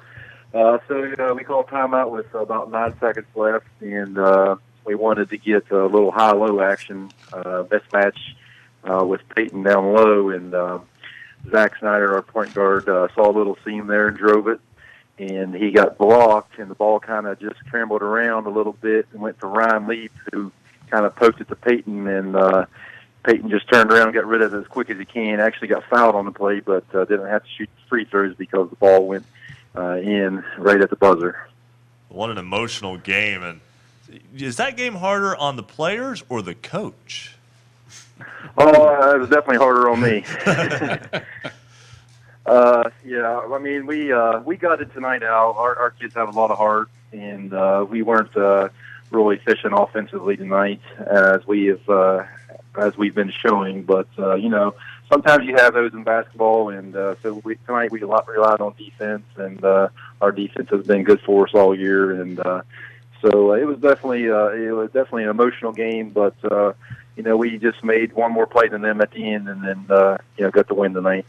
Your ball club has 3 losses on the season, but has been in all 3 of those games. A tough loss early in the year to a very good West Side team on the road. Also, a very difficult loss to Frankfort as an 8-point game in the Lincoln Hoops Classic, and then split 2 games with Scott. So you're not that far away from making what is so far a good season into a very good season. Yeah, so the 3 losses, we were right there all 3 games, and we feel that honestly we kind of should be undefeated right now if you go back and we watch film, and free throw line got us all 3 games. We didn't shoot the ball well. We turned it over too much at West Side, and but all good learning experiences, early on in the season, and you grow from those, and you put those behind you, and you learn from them, and you try not to repeat them. So pretty pleased right now with where we're at. Our defense, like I said, has been consistent all year. We just have to keep growing and just keep climbing and just keep improving, and we have to set ourselves up for a good sectional seed. These games right now are what's so important to seed you in late February, early March. Coach, your section, region, all those Big Ten games up there, it is a real juggernaut. There is no chance for you guys to have an off night or a time off because everyone is coming at you and challenge you. All those games and all those teams are so competitive up there. Along with the Cardinal Conference, by far the best AA conference and best AA area in the state. Yes, you make a great point, and it's something that we discuss as a team pretty much on a daily basis. And we can't have an off night because the schedule that we play, I think, is very competitive. It's very tough, and I think we've played a tough schedule early on this year. And I'm hoping, and I'm starting to see that will help us, later on down the road. But, Yeah, our sectional is, in my opinion, one of the toughest in the state, and I know there's some tough ones down south as well. But RCB, they look really good right now, and Bridgeport's always very consistent. And we got a nice road win over Elkins the other night, another team, and then the other side of it. So tonight was very important getting that win over Lewis County because they're in the other side of our section, and we play Braxton County on Monday night.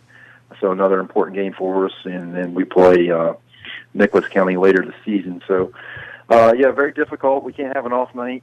We have to be consistent every night, and you just hope as a coach all these games get you prepared and ready for sectional time, and that's what we're trying to do right now. Coach, congratulations on that hard-fought win at the buzzer tonight.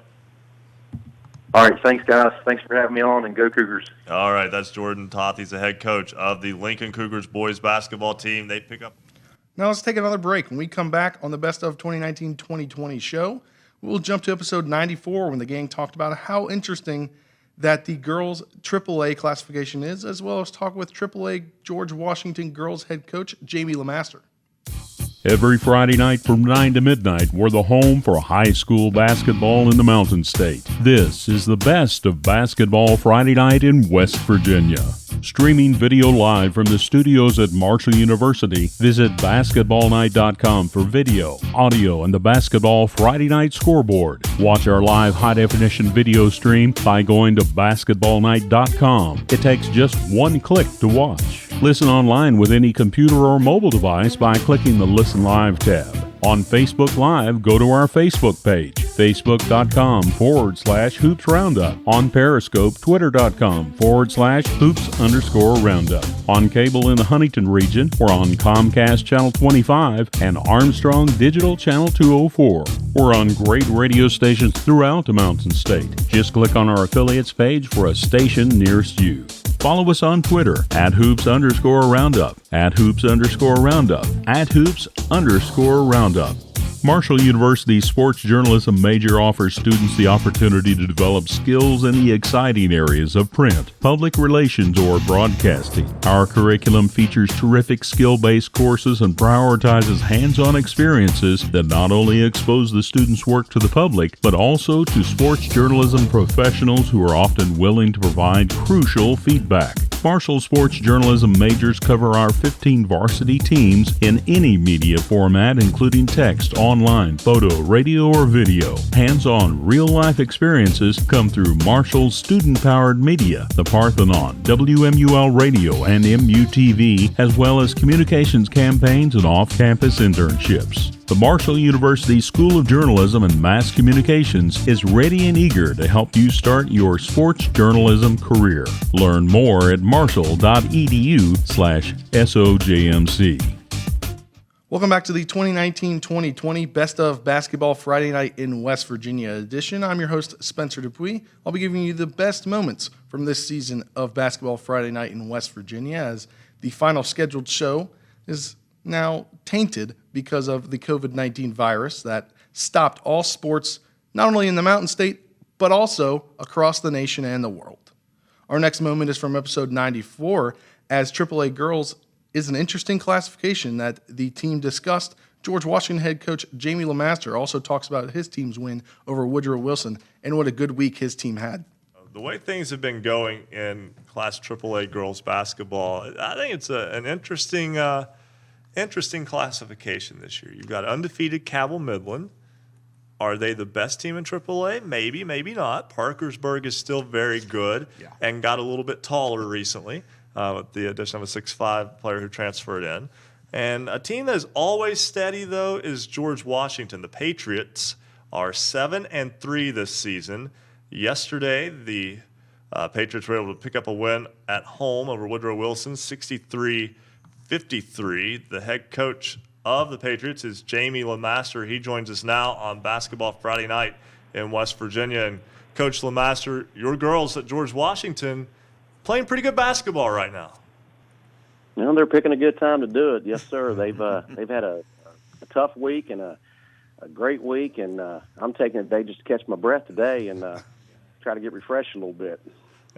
You had that big win last night at home over Woodrow Wilson, who is having a very good season of their own, a potential top 10 matchup there between those two teams. How was your team able to handle that win? How were you able to come out on top?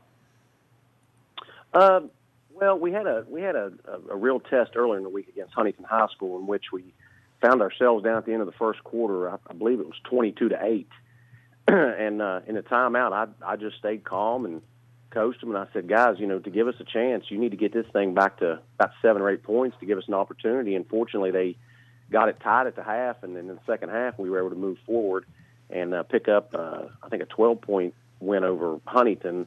So we learned to play through the score adversity.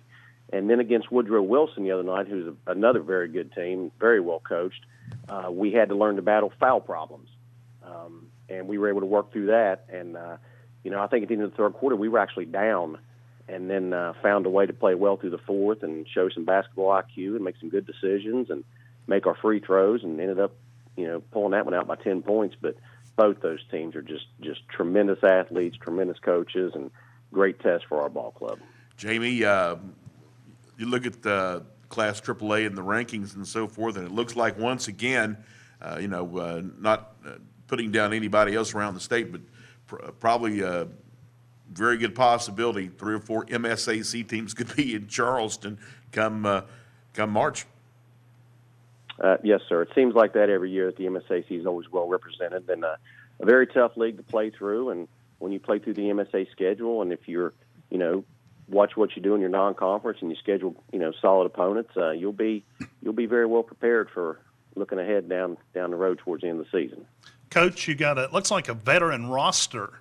Does that make it easier to coach or tougher to coach?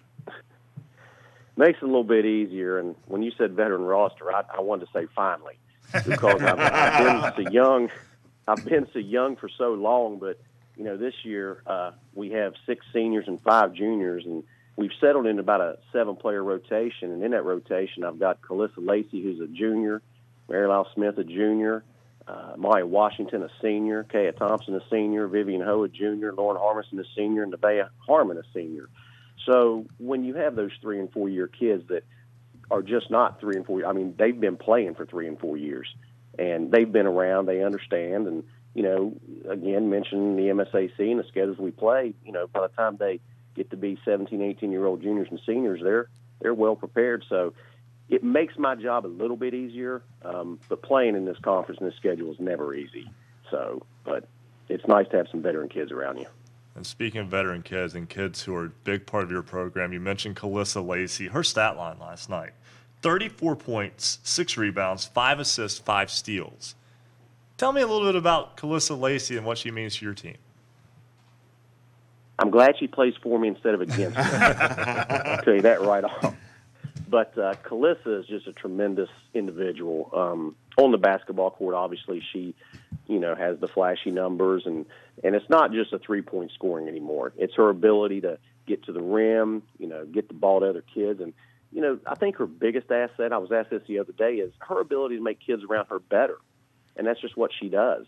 And she never gets rattled. These last 2 games early, although there was some pretty aggressive defense, and it took her a few minutes to settle into that, but once she settled in and got that first shot to go down, she was able to do what Calissa does, and not only on the basketball court, in the community, in the classroom, high GPA, very intelligent kid, comes from a great family, and she's just a joy to coach and a pleasure to be around. Jamie LeMaster, head coach of the George Washington girls basketball team, 7-3 after a come-from-behind 63-53 win over Woodrow Wilson. That followed a come-from-behind 66-54 win over Huntington earlier in the week. And they'll be back in action this upcoming week, a game at home against Riverside, and then next Friday, a game at Spring Valley. Coach LeMaster, thanks so much for joining us. Thank you for having me, and appreciate everything you guys do for girls basketball and the sport of basketball in general for West Virginia. Thank you. Greatly appreciate that, Coach. And again, Bill Cornwell, George Washington is a program that has been good for a long time. Consistent, absolutely. They don't necessarily have a state championship to show for it, but they make a run into Charleston almost every year. They are consistently in the state tournament, and they make a stand there, and they just really haven't been able to kind of get over the top. It seems like they never pick the year where maybe this is going to be our turn. You know, they always run into somebody who's just a little bit stronger, a little bit more talented, but they're always there. And you mentioned who they got next week. Yeah, they play Riverside on Wednesday, then they go to Spring Valley next Friday, and then they play Saturday afternoon at home against Wheeling Park. So in less than 24 hours, they got 2 games, road game with Spring Valley, home game with Wheeling Park. That should be a very interesting weekend next week for George Washington. Staying with episode 94, Ryan, Bill, and Joe are joined in studio by Kirk Wells, the head coach of Grace Christian girls basketball team, as his team got a big overtime win during that week. 9:45 on this basketball Friday night in West Virginia. Gang's all here. Ryan Epling alongside Joe Linville, Bill Cornwell. Not quite, because Coach Rick Marone's not with us tonight. But, you know, one thing that we are very fortunate is to be able to connect with coaches throughout the state of West Virginia. And one of those coaches that has really been a big help to our program as well here in recent times is the head coach of the Grace Christian girls basketball team, Kirk Wells. He joins us here on set. Coach, first off, nice to have you here. Thank you. Thanks for having me. Thanks for what y'all do for the community in the tri-state area. Y'all do a great job. I guess we can jokingly say that he and Coach Marone had a loser leaves town match tonight. So we got Coach Wells. So Coach Marone's not here for some reason. But great ball game tonight, though. It was, Your team comes out absolutely. with an overtime win. Yeah, great win. They're a battle-tested team, and it was a great fight to the end, and we ended up being able to come out on the top side of it tonight. So I told him tonight we owed him a couple. So You got one back. Yeah. There you go. 29 points from Emily Hutchinson tonight, too. Yes, That's a good place to start with a team. Yeah, she's just one of them kids. You just got to create some space, get the ball in her hands and let her do what she does. And she had a hot hand tonight. She's had a hot hand the whole year for us, truthfully. She's a big-time player for us and does a lot of great things. Tell us about some of your other players that lead this team. She's a co-captain with Samantha Wells. Samantha tonight, she had 18 points, I think 14 boards and 5 blocks. So she's a big key contributor, and we could sit here and talk about stats, but I'm not a huge guy of stats because we win a lot of games because of the plays that are made that are not on the stat sheet. And we got Carmen Bruton, who just plays with a big heart. She makes the plays that's not on the stat sheet for us, does a lot of good stuff. Her, Hayden Bailey. Hayden Bailey's a freshman. Carmen is a sophomore. Hayden is coming into her own. She attacks the ball. She attacks the basket well, plays really good defense, strong kid. Carly McLeod, y'all might be familiar with her father, Larry McLeod. Yeah. She moved in this year. She's coming along. She hasn't played in a couple of years, but she's just you wouldn't know but looking at her. But she's a load. She's strong, plays hard. Chase Asenas come off the bench tonight, give us great minutes. Christine Wagner, she's a fire plug. So just a lot of pieces. Yeah, Larry McLeod was the 1992 State Football Player of the Year from Buffalo Wayne High School, had a spectacular career at Marshall University, and ended up in the 49ers camp for quite some time as well. That was back again through the 90s. And Coach Wells, with your basketball team, it almost looks like a public school schedule. You play a lot of the teams around here that people are familiar with, and Right. you've had a lot of success against them this year. We have. We've been fortunate to win some. We've lost some. But we have a very talented bunch of girls, and we're just trying to get we're not doing right if we don't play a tougher schedule and get them in these opportunities. That's the only way they're going to grow. The only way they're going to get better. So. And one thing about is we were covering a little bit Christian schools, boys and girls last year. We talked to coaches, we talked to folks involved with the schools, and little by little, the quality of the programs, both boys and girls, are getting better. It was a little rough a few years ago Right. as far as getting kids to them. They're not very large schools, and you don't have a lot of kids to work with. But little by little, you're getting good athletes. They're developing. They're working. Obviously, they're working in the off season. Absolutely. And the quality level at these Christian schools is just higher and higher. Oh yeah, I think there's 89 kids in our high school. Yeah. That's the entire high school, and I think the year before I came to Grace, they had 5 girls try out for varsity basketball. And so the first year I was there, we had 13. So I told them, I said, that's a step in the right direction. Yeah. If we don't even win a game, we've made progress. So they do. We work hard through the summer. We don't quit. They put their time in, and it shows. So that's a lot of credit to the kids, not me. So a lot of good basketball still to be played, and just tell me about what's coming up for you guys here. Tomorrow we have a shootout showcase. We got 12 teams coming in. First game's at 9 o'clock. I believe that's Covenant Christian, Ohio Valley Christian. Then we have 11, 1, 3, 5, and 7. It finishes up with us against Rock Hill. Then Monday we got Chesapeake at home, and then Tuesday we load up and we go to Bob Jones University in Greenville, South Carolina for a tournament. And that's, the showcase. Of course, to do all the stuff we want to do, it takes funds. So we put the showcase together, try to get some teams in that, put some of these Christian schools on the stage and see what happens and let them have some fun with it, and an opportunity to make little funds for us to be able to do what we want to do. And those games are in your gym, Absolutely, correct? yes. At 1111 Adams Avenue in Huntington. I know some people won't necessarily know where it is yet, and that's fine, but they're learning. It's 2 blocks from Heiners. Put it that way. Follow the smell. Just follow the smell of the bread. That's right. And your clothes. Absolutely. But Coach Kirk Wells, we all greatly appreciate you coming and joining us here in studio tonight. And we kind of followed the Lady Soldiers. I saw them in person. Saw you guys last year.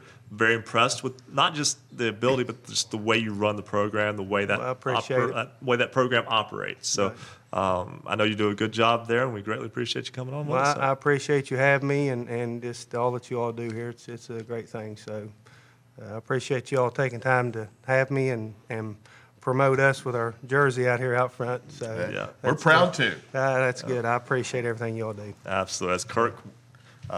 That's Kirk Wells, the head coach of the Grace Christian Lady Soldiers. And Let's take another break. When we come back on the 2019-2020 Best of Basketball Friday Night in West Virginia show, we'll jump to episode 95 to talk with a head coach from the Mountain State that was selected to be a McDonald's All-American head coach. Basketball Friday Night in West Virginia will return in 2 minutes on the Fast Break Sports Network. High school basketball's voice in the Mountain State. This is the Best of Basketball Friday Night in West Virginia.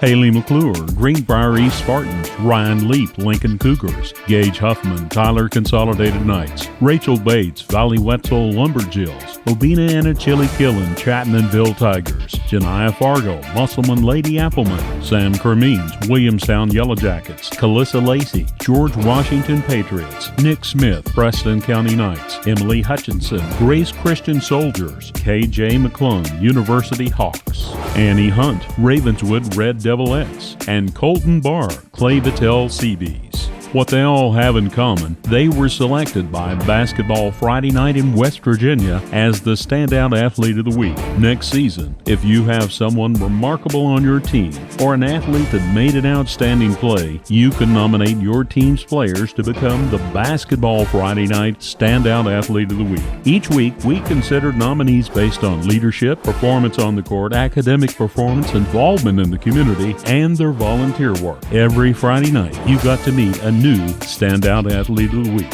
Head over to our website, read about each one of these Standout Athletes of the Week, and next season, click on the Standout Athlete of the Week tab, fill out the nomination form, we'll take it from there, because we want you to nominate your team's athletes next season at basketballnight.com. Congratulations to this season's Standout Athletes of the Week from Basketball Friday Night in West Virginia. Does showing up for work at a ballpark or an arena sound good to you? A Marshall University sports journalism degree can get you there. Sports journalism at Marshall is serious and it's big business. Sports media and communications careers are some of the most competitive and marketable in the world. Learn more at marshall.edu/SOJMC.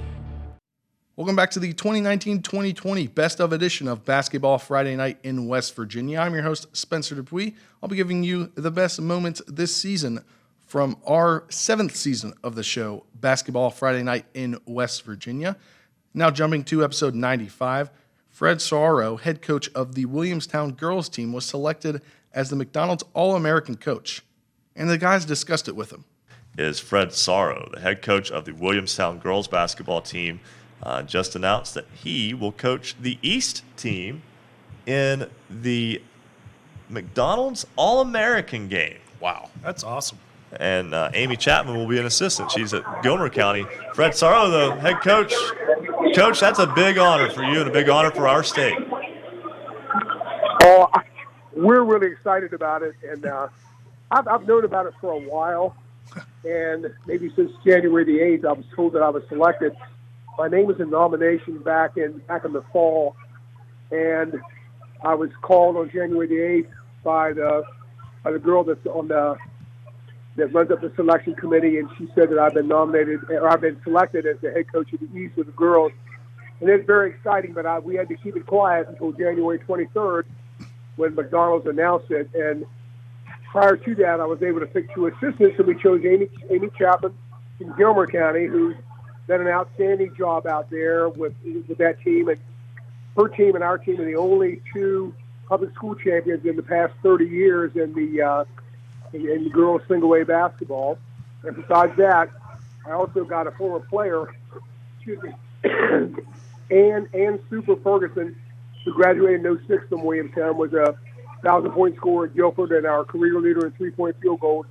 And she's coaching at Thomasville High School in North Carolina, and she's an outstanding coach. And both those young ladies are going to be great assets, to our staff out there. We're really excited about it. Hey, Coach, when you got that phone call, what was the first thing you thought, your feelings when you got that call? That it's going to be the experience of a lifetime. This is just amazing. I've sat on it for a while. I've known about it for a while that the chance may happen.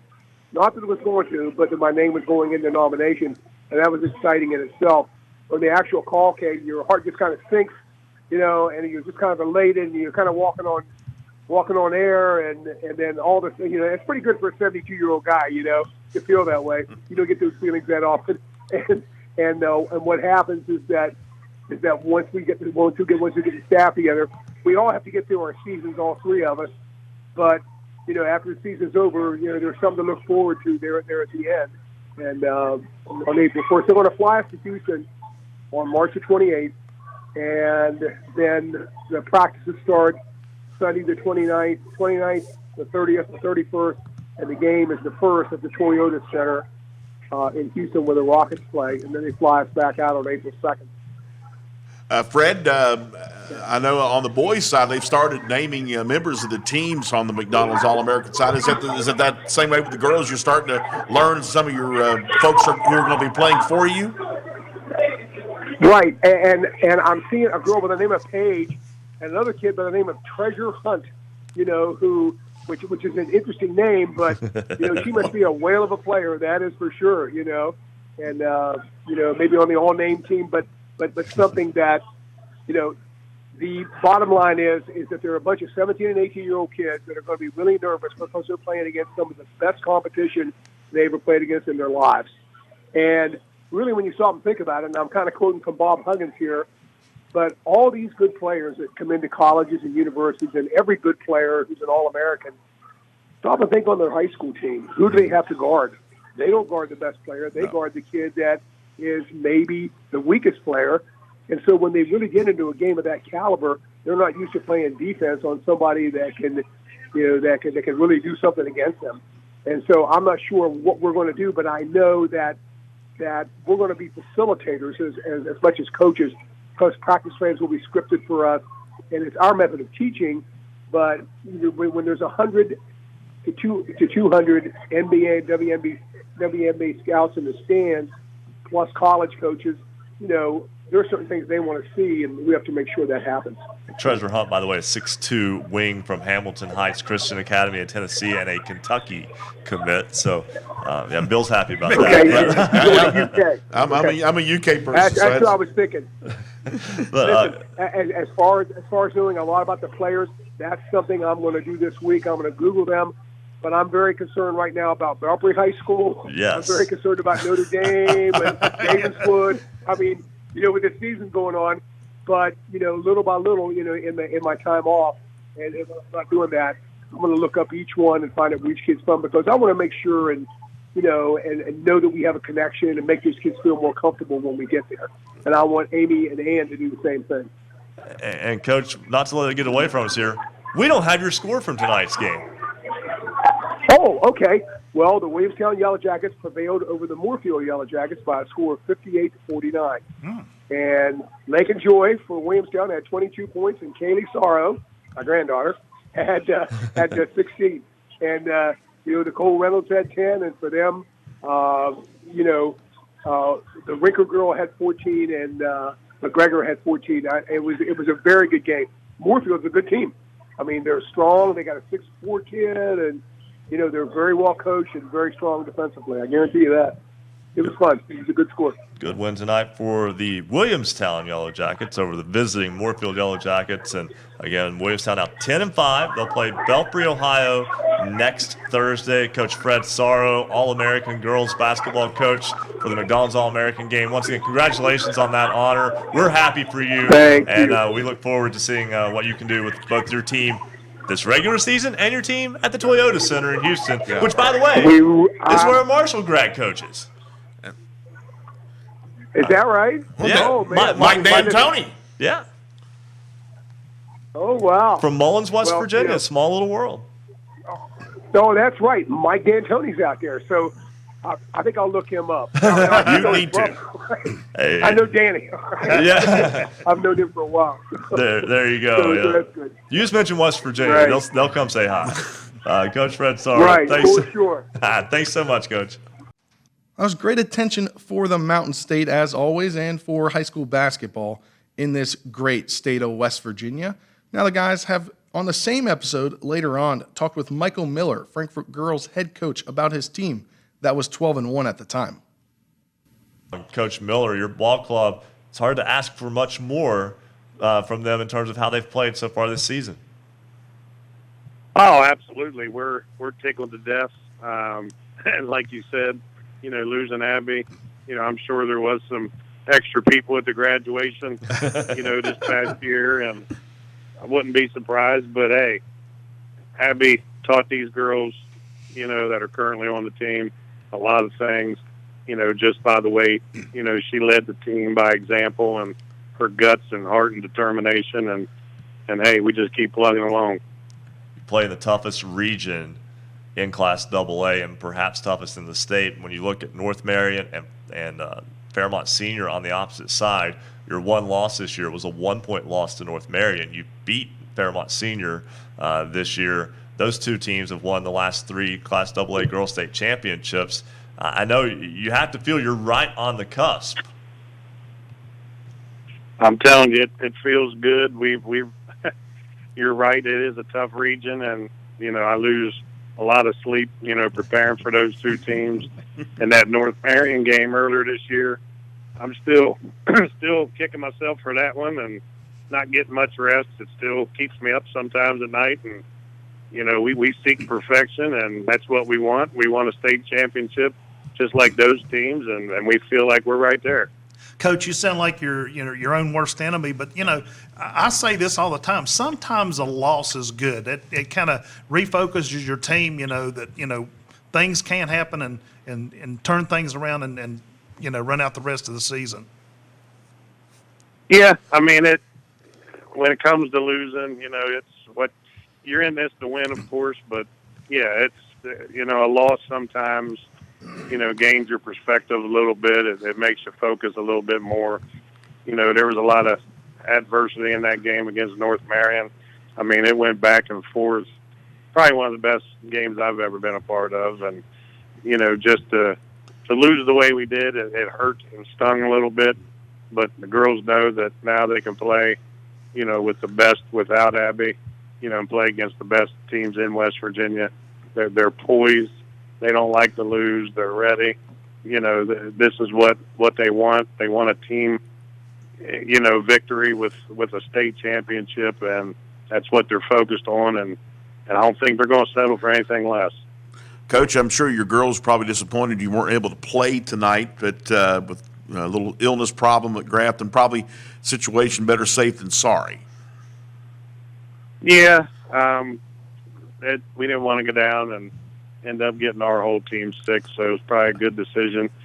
We just got off the basketball court not too long ago. We had a rejuvenated, fun, entertaining practice tonight. You know, the girls are upbeat and positive. Of course, they want to play every single night. You know, they don't care where they have to go or who they have to play. So it kind of upsets them when they don't get to be out there on the court. But like I said, we went in tonight, had an inspiring practice, and, you know, everybody was positive and upbeat and just ready to go for our next one. Frankfort back in action on Wednesday night at home against Northern Garrett, Maryland. Then a game 1 week from tonight against Fort Hill, Maryland, also at Frankfort. And Coach Miller, again, we know if anybody sold you short, you have already answered those doubts, and we certainly wish you and your ball club nothing but the best moving forward. We hope to get to talk to you again in maybe a couple of weeks. I hope so. I was, you know, just making sure you guys didn't forget about it. We won't forget about you because there's no doubt you do a fantastic job with that team and program. Now let's take another break. When we come back on the 2019-2020 Best of Basketball Friday Night in West Virginia show, we'll jump to episode 98, where the guys were joined for their weekly segment with resident referee Bo Anderson. He had a lot to talk about during an interesting week in the Mountain State basketball arena.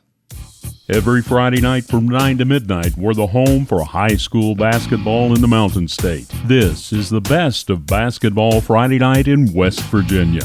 Streaming video live from the studios at Marshall University, visit basketballnight.com for video, audio, and the Basketball Friday Night scoreboard. Watch our live high-definition video stream by going to basketballnight.com. It takes just one click to watch. Listen online with any computer or mobile device by clicking the Listen Live tab. On Facebook Live, go to our Facebook page, facebook.com/Hoops Roundup. On Periscope, twitter.com/Hoops_Roundup. On cable in the Huntington region, we're on Comcast Channel 25 and Armstrong Digital Channel 204. We're on great radio stations throughout the Mountain State. Just click on our affiliates page for a station nearest you. Follow us on Twitter @Hoops_Roundup, @Hoops_Roundup, @Hoops_Roundup.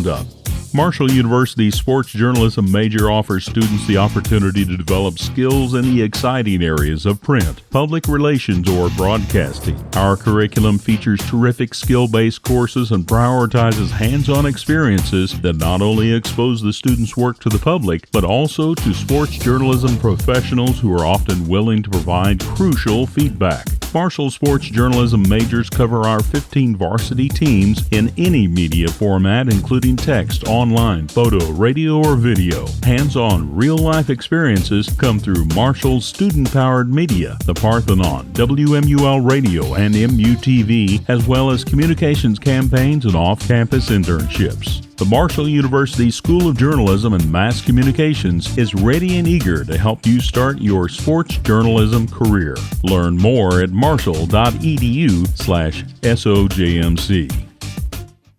Welcome back to the 2019-2020 Best of edition of Basketball Friday Night in West Virginia. I'm your host, Spencer DuPuis, and I'll be giving you the best moments from this season of Basketball Friday Night. We now jump to episode 98, where the guys were joined for their weekly segment with resident referee Bo Anderson. And Bo discusses the game that he refereed that night and the big situation that unfolded at a West Virginia high school basketball game during that week. While he does that, we will talk now with our resident referee, Bo Anderson.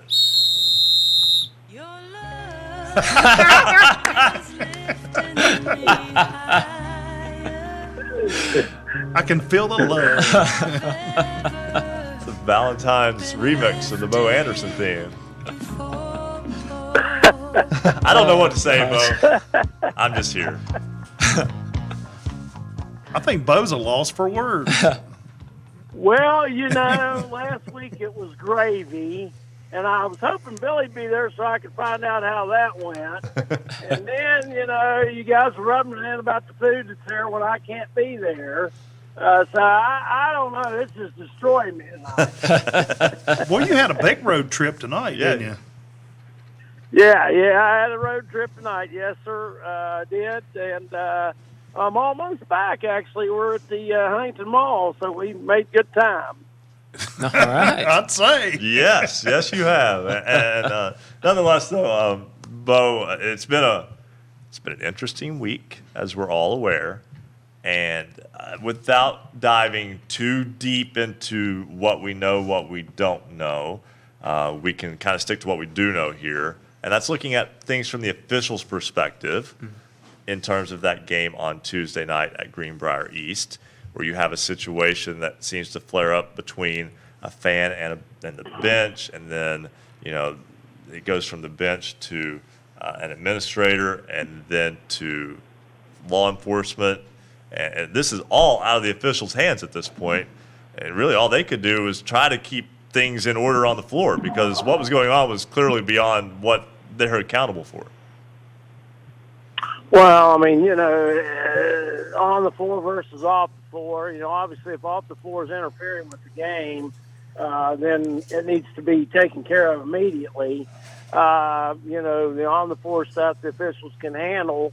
It just, we're at a point now where things are happening like this constantly. You had the game that Kaz talked about last week with clearing the gym to play.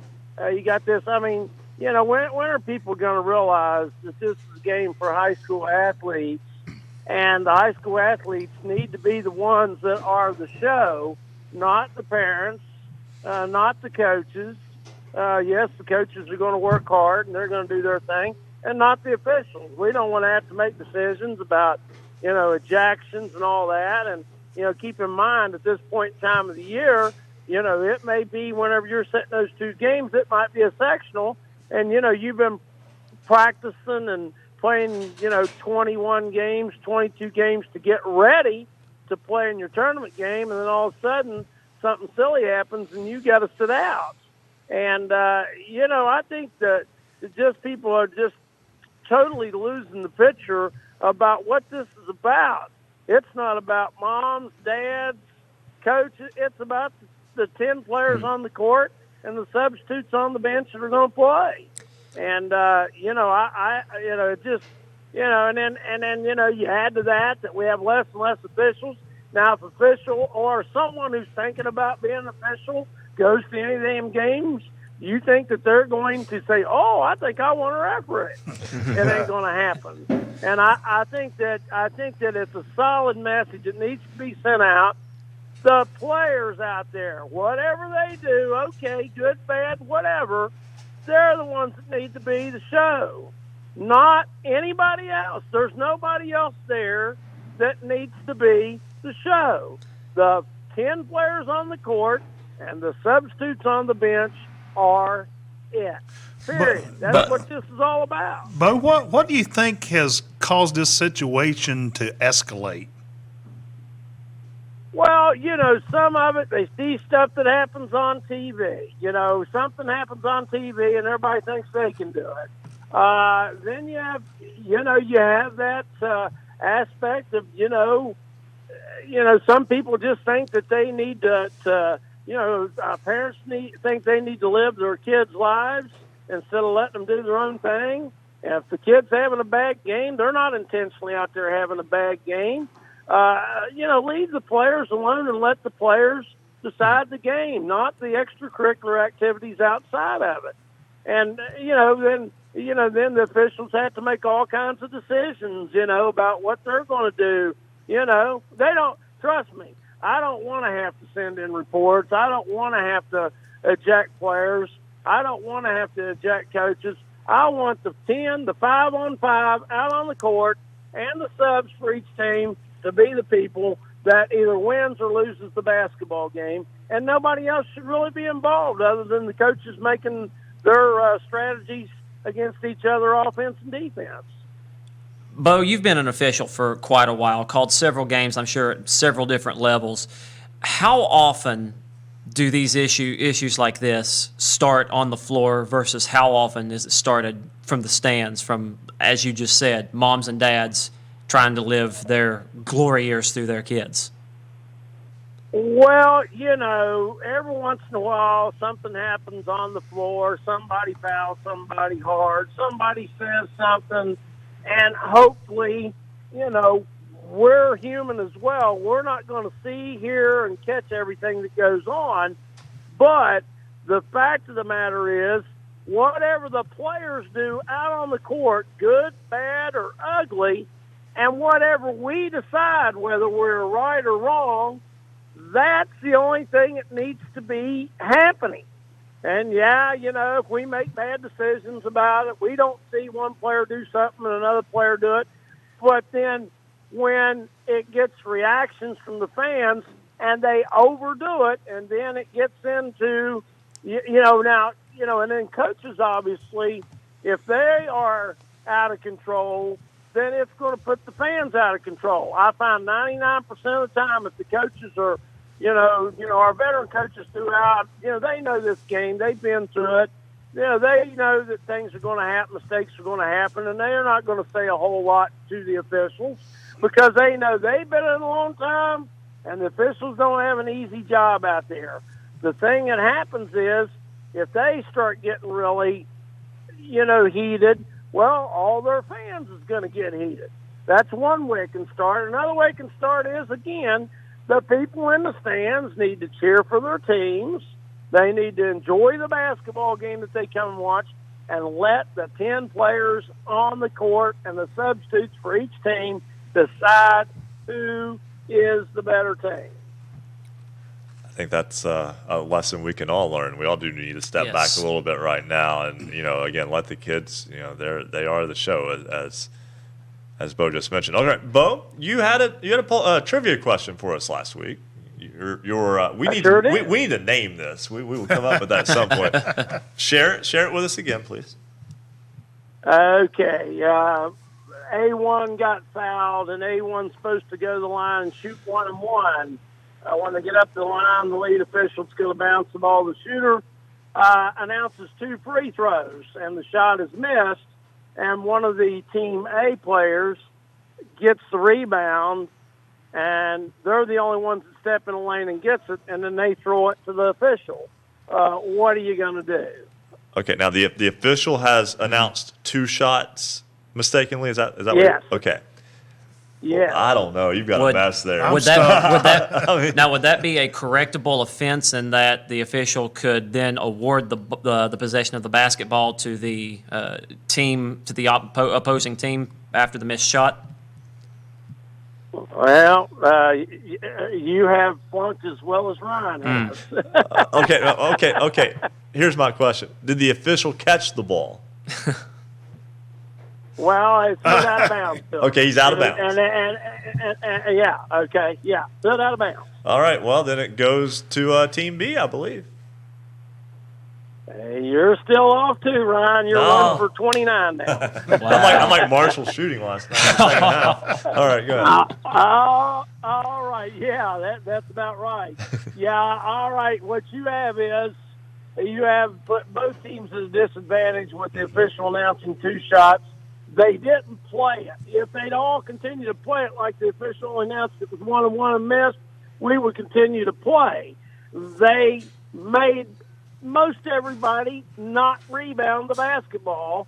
So therefore, what you would have is you can't determine who had the rebound or was going to get it.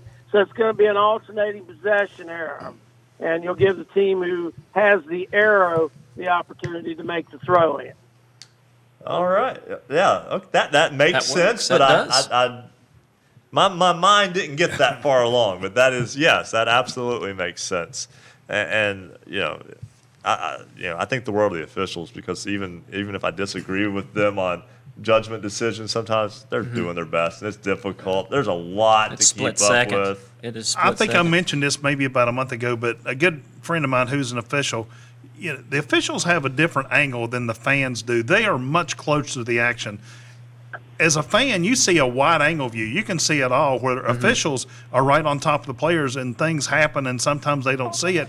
And the fans get bent because they don't make a call one way or the other. And, that can be both a blessing and a curse Oh, being yeah. so close to it, being so close to the action like that. The officials may see something that fans don't, vice versa. All right, Bo, how you going to make me look bad next week? What's your question this time around? All right, we have a held ball situation, and it's Team A's ball out of bounds, and A1 takes the ball out of bounds, reaches it through the plane, and B1 grabs the ball, and there's a tie-up with A1 out of bounds, A1 putting it through the inbound side, and B1 tying it up. Whose error is it? Whose ball is it? What do you do with the possession error? Oh, wow. What you think about it, Ryan? We'll sleep on it Thanks, all Bo. week. My goodness. Yes, and I can see that happening. That's the problem. Okay. Bo, thanks so much for joining us, and have a safe rest of your journey home. Okay, Ryan, thank you guys. We'll see you guys. Talk to you guys next Friday night. Sounds good. That's our resident referee, Bo Anderson. And we're Let's take another break, and we come back on the Best of 2019-2020 show. We'll talk about the big celebration that we had for our 100th episode on the air. If you love basketball, then there's only one place to be on Friday nights. This is the Best of Basketball Friday Night in West Virginia. Special thanks tonight to our radio affiliates, including Maverick Country, 104.1 FM, WVXS Romney, Z92, 92.5 FM, WZAC, Danville, Madison, Charleston, Power 92 Radio, 92.3 FM, WYRC Spencer, 1360 AM, 97.1 FM, WHJC Matewan. We rock West Virginia louder, 105 KQV, WKQV Cowan, 105.5 FM, and heard in Braxton County on 106.9 FM, 103.7 FM, WQWV in Fisher, the Valley's Watchdog, 1600 AM, 98.1 FM, WKKX Wheeling, 1370 AM, 97.7 FM, WVLY Moundsville, 92.5 FM, WTHM LP Ravenswood, Ripley, Knights Radio, 91.5 FM, WRSG Middleburn, Talk Radio WRNR Martinsburg, 740 AM, 106.5 FM, Classic Hits 106, WHFI Linside, 106.7 FM, 95 The Sports Fox, WBES Charleston, 950 AM, The Voice of the Coalfields, 101.9 FM and 1290 AM, WVOW Logan, Light Rock 93R, WRRR St. Mary's, 93.9 FM, The Ticket, 102.3 FM, WMTD Hinton, 98.5 FM and 101.5 FM, WQAZ-LP Edmond, Beckley, 101.7 FM, WYAP-LP Clay, 104.5 FM, WASP-LP Huntington, 101.1 FM, WVWP-LP Wayne, 90.7 FM, WFGH-4K, and Marshall University's flagship station, The Cutting Edge, 88.1 FM, WMUL in Huntington. Welcome back to the 2019-2020 Best of Basketball Friday Night in West Virginia. I'm your host, Spencer DuPuis, and I'll be giving you the best moments from this past season of Basketball Friday Night. We now jump to our 100th episode special, where Ryan and Bill will talk with Professor Bernice Morris from Marshall University, as well as Deans Wendell Dobbs and Janet Dooley of Marshall University as well, about the show and the ability to use their facilities. Day one, Bernice Morris. Professor Morris, thank you for being with us tonight. Thank you very much. Tell me a little bit about why, what made you look at this program and say, this is where I want to, underwrite with this program with the Carter G. Woodson Lyceum? Well, first of all, congratulations on your 100th episode. Thank you. I look at our program as one needing a larger audience. And in order to find that audience, we need to find people in unusual places. You normally don't think of looking for academics in sports, but they're there. Many of Marshall's strongest fans are professors and school teachers, not just coaches who follow the athletics programs.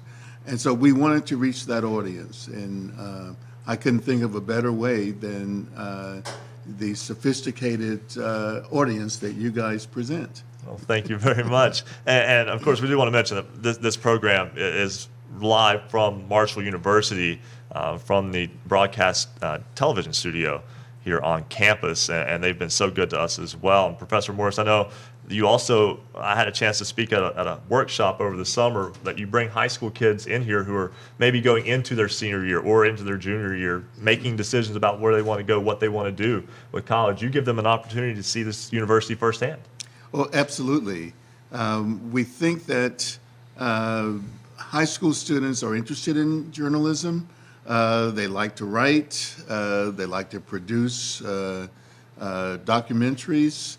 And many of them use it just to improve themselves and go into law school, not just journalism.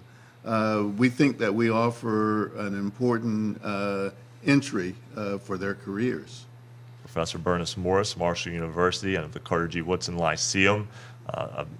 Again, cannot thank you enough for all of your support with this program. You're very welcome, and we benefit too. Great. That's good. what we like to hear. Absolutely, absolutely. Thank you so much for being here. Thank you. Joining me to my right is the Dean of the School of Journalism, Mass Communications, Professor Jan Dooley. It's been a while. Good to be here. Yes, and also to my left is the Interim Dean of the College of Arts and Media, Dr. Wendell Dobbs. Dr. Dobbs, welcome. Thank you very much. It's a pleasure to be here. And Dr. Dobbs, I'll start with you. This is not your first time visiting us. No, it's not. No, and I've been looking forward to getting back. It's always a pleasure.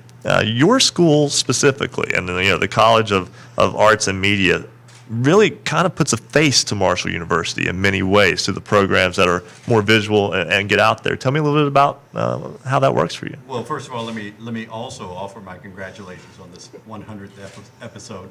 And we think that the College of Arts and Media really is a portal. It's like you say, the face of the university. It's the first impression that a lot of students and also a lot of the public in general have of Marshall University. And we have students from all over the university who participate in our programs, in our 4 schools, and we're very proud of that.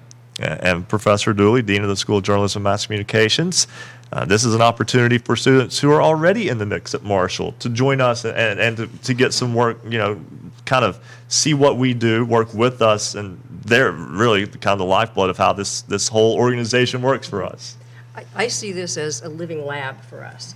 A lot of people may not know it, but this is a classroom. Mm-hmm. Students find this on their schedule, and they report to Studio A. And the lessons that they got in classes, the lectures they've had, the simulations they've done, this is the real test. This is where the rubber meets the road, so to speak, and they get actual live practice in what they're learning in school. And you guys have been so good to us to allow us to use this space and to kind of, this is what makes the video portion of this available. We were in the classroom studio at Marshall, at WMUL our first year. And really the programs that you have for both television and radio, they offer a lot of opportunities for kids.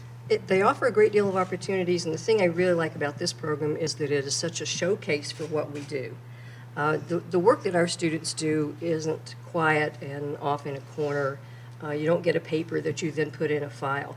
You step up to a microphone, you give your name, and you do your work with the public watching, and it's out there for public consumption. So it's a great place to get the experience. Professor Dooley and Dr. Dobbs, thanks so much for being with us tonight. Thank you. It's a pleasure. And it's been a great pleasure to talk with you guys. Thank you. And of course, Professor Dooley, I had her when I was a student at Marshall. I think most of the students in here. that is also correct. And I don't know if she wants me to remind her, but when I was a student back in the 80s, she was here working already. So they It's can't been a while. You can't get rid of either one of us. That's right. We're here. We're survivors. Enjoy it. Continuity. Yes, absolutely. And again, thank you guys so much for being here. Then the guys talked with Pendleton County boys head coach Ryan Lambert, who was at the time coaching an undefeated team.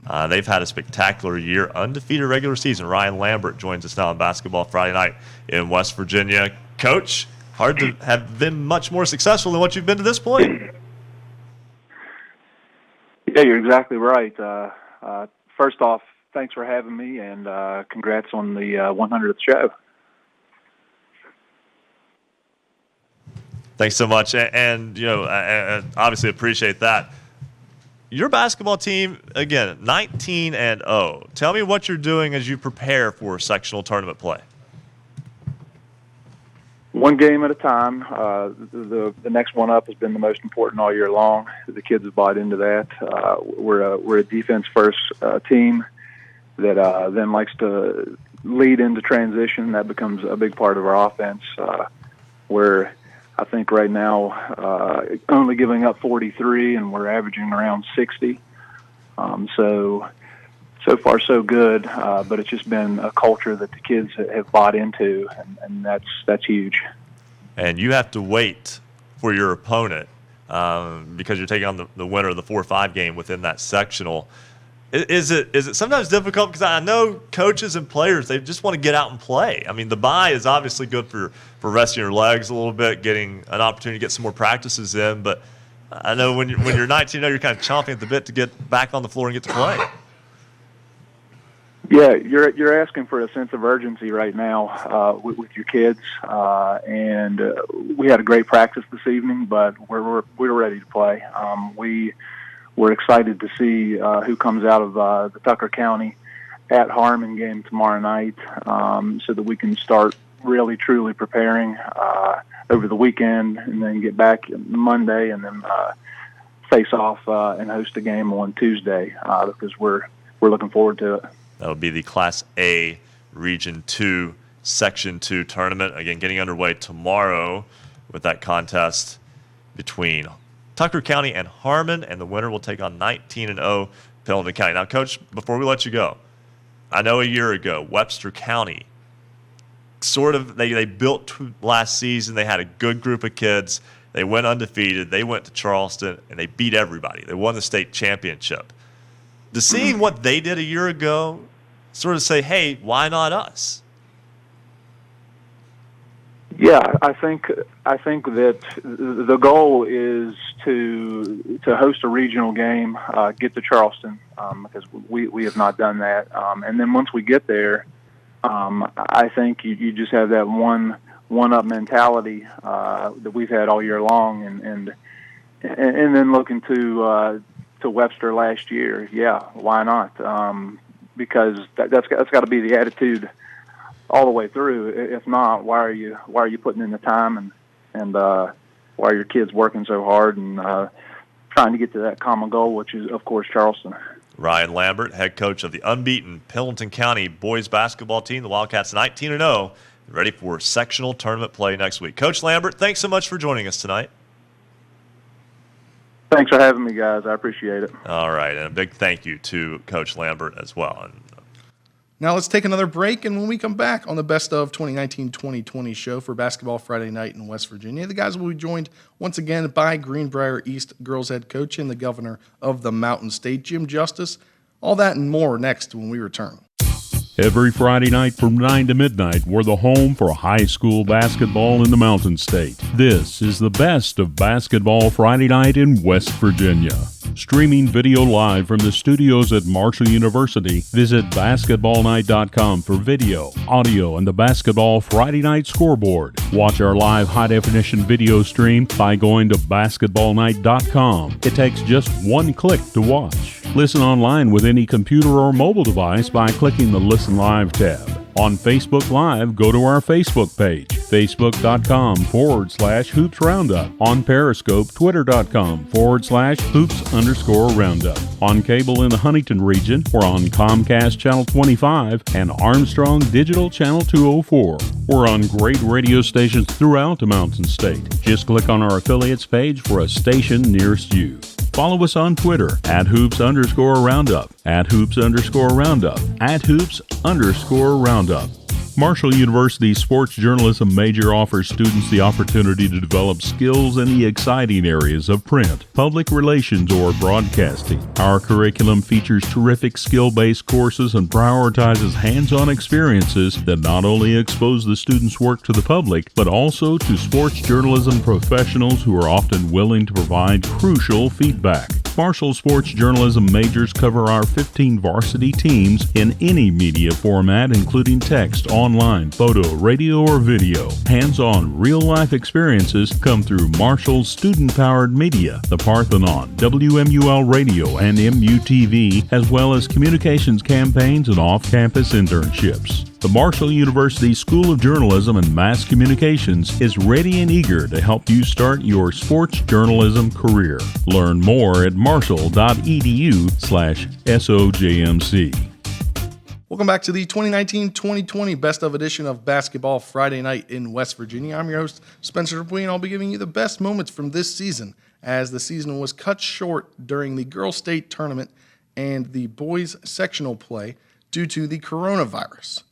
Now we'll stay with episode 100, when the gang was joined by Greenbrier East girls head coach and the governor of the Mountain State, Jim Justice, as his team was just one win away from another trip to the state tournament in Charleston. Governor of the great state of West Virginia. Governor, thanks so much for joining us tonight. Hey, guys. How y'all doing? Hey, we're doing very well, very well. No, it was a tough loss for your girls tonight, but with the way the format is, you still have one win to get to Charleston. Well, that's right. We didn't do our job by any stretch of the imagination tonight. But you got to give Woodrow a lot of credit. Those kids played really good, and they played great defense, and put a lot of pressure on our shooters, and we turned the ball over a lot, and then the floodgates just happened, and just one of those things. I told the kids in the dressing room after it was over. I mean, you gotta regroup fast. This kind of stuff happens in the basketball world to the best of the best. I mean, if it's dude getting beat by Stephen F. Austin or whatever, it just happens. And then when the floodgates go the wrong way, it's really hard to sometimes turn it around. But boy, did we have an incredible high school basketball night. Probably the biggest crowd ever in the history of the Greenbrier East Gymnasium, probably pushing almost 2,000 people, and everybody cheered very ferociously and everything, but behaved great, and I just thought it was a great high school basketball night. That's all there is to it, even though we'd like for it to be a whole lot different, but you got to give Woodrow a lot of credit. They played really good. And, Coach, something I think people can lose track of, I know you don't because you're fully aware of this, but when it comes to high school basketball, the margin for error is really razor thin. If you don't bring it on a night, you get beat by 23 by any night out, basically. Well, I mean, that's for sure. And, it's just really odd, how the game of basketball especially, when it turns against you, it can be just ugly. That's all there is to it. But listen, we don't want to take a thing in the world away from Woodrow. Woodrow played really well. We played terrible and shot the ball terrible. Both teams shot 55 shots. We shot exactly the same number of attempts that Woodrow did and got beat like a drum. I mean, it's just absolutely disappointing. We just, but at the same time, it's my responsibility to have the team prepared, and evidently they just weren't prepared, so it didn't go very good. That's for sure. Coach, you talk about your team. 20 wins in a season. That's nothing to shake a stick at. Congratulations on that, and I'm sure you can get these girls turned around and regroup for next week. Well, guys, I've coached a long time, and one of the things probably that I'm really proud of is the fact that next year, about 2/3 of the way through the season, I will have won in 20 and a half seasons, if you count my little stint with the boys. I'll win my 500th game at Greenbrier East, and it's just amazing to think, that I've been there that long. But I've coached lots and lots and lots of games. I love the game of basketball. I love the kids. I don't do much else. A lot of people say, well, Governor, what are you doing coaching a basketball team? But you see, I really believe community service is really important, and I really do believe that I'm able to keep these kids on the right path, and we've never had a kid since I've been at Greenbrier East. Now imagine this: we've never cut a kid, and we've never had a kid become grading eligible. and we just win and win and win and win.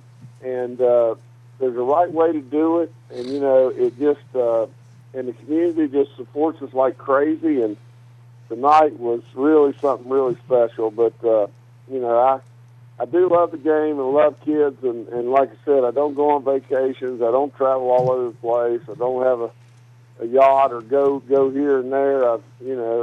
But at the same time, I'm all over the state all the time.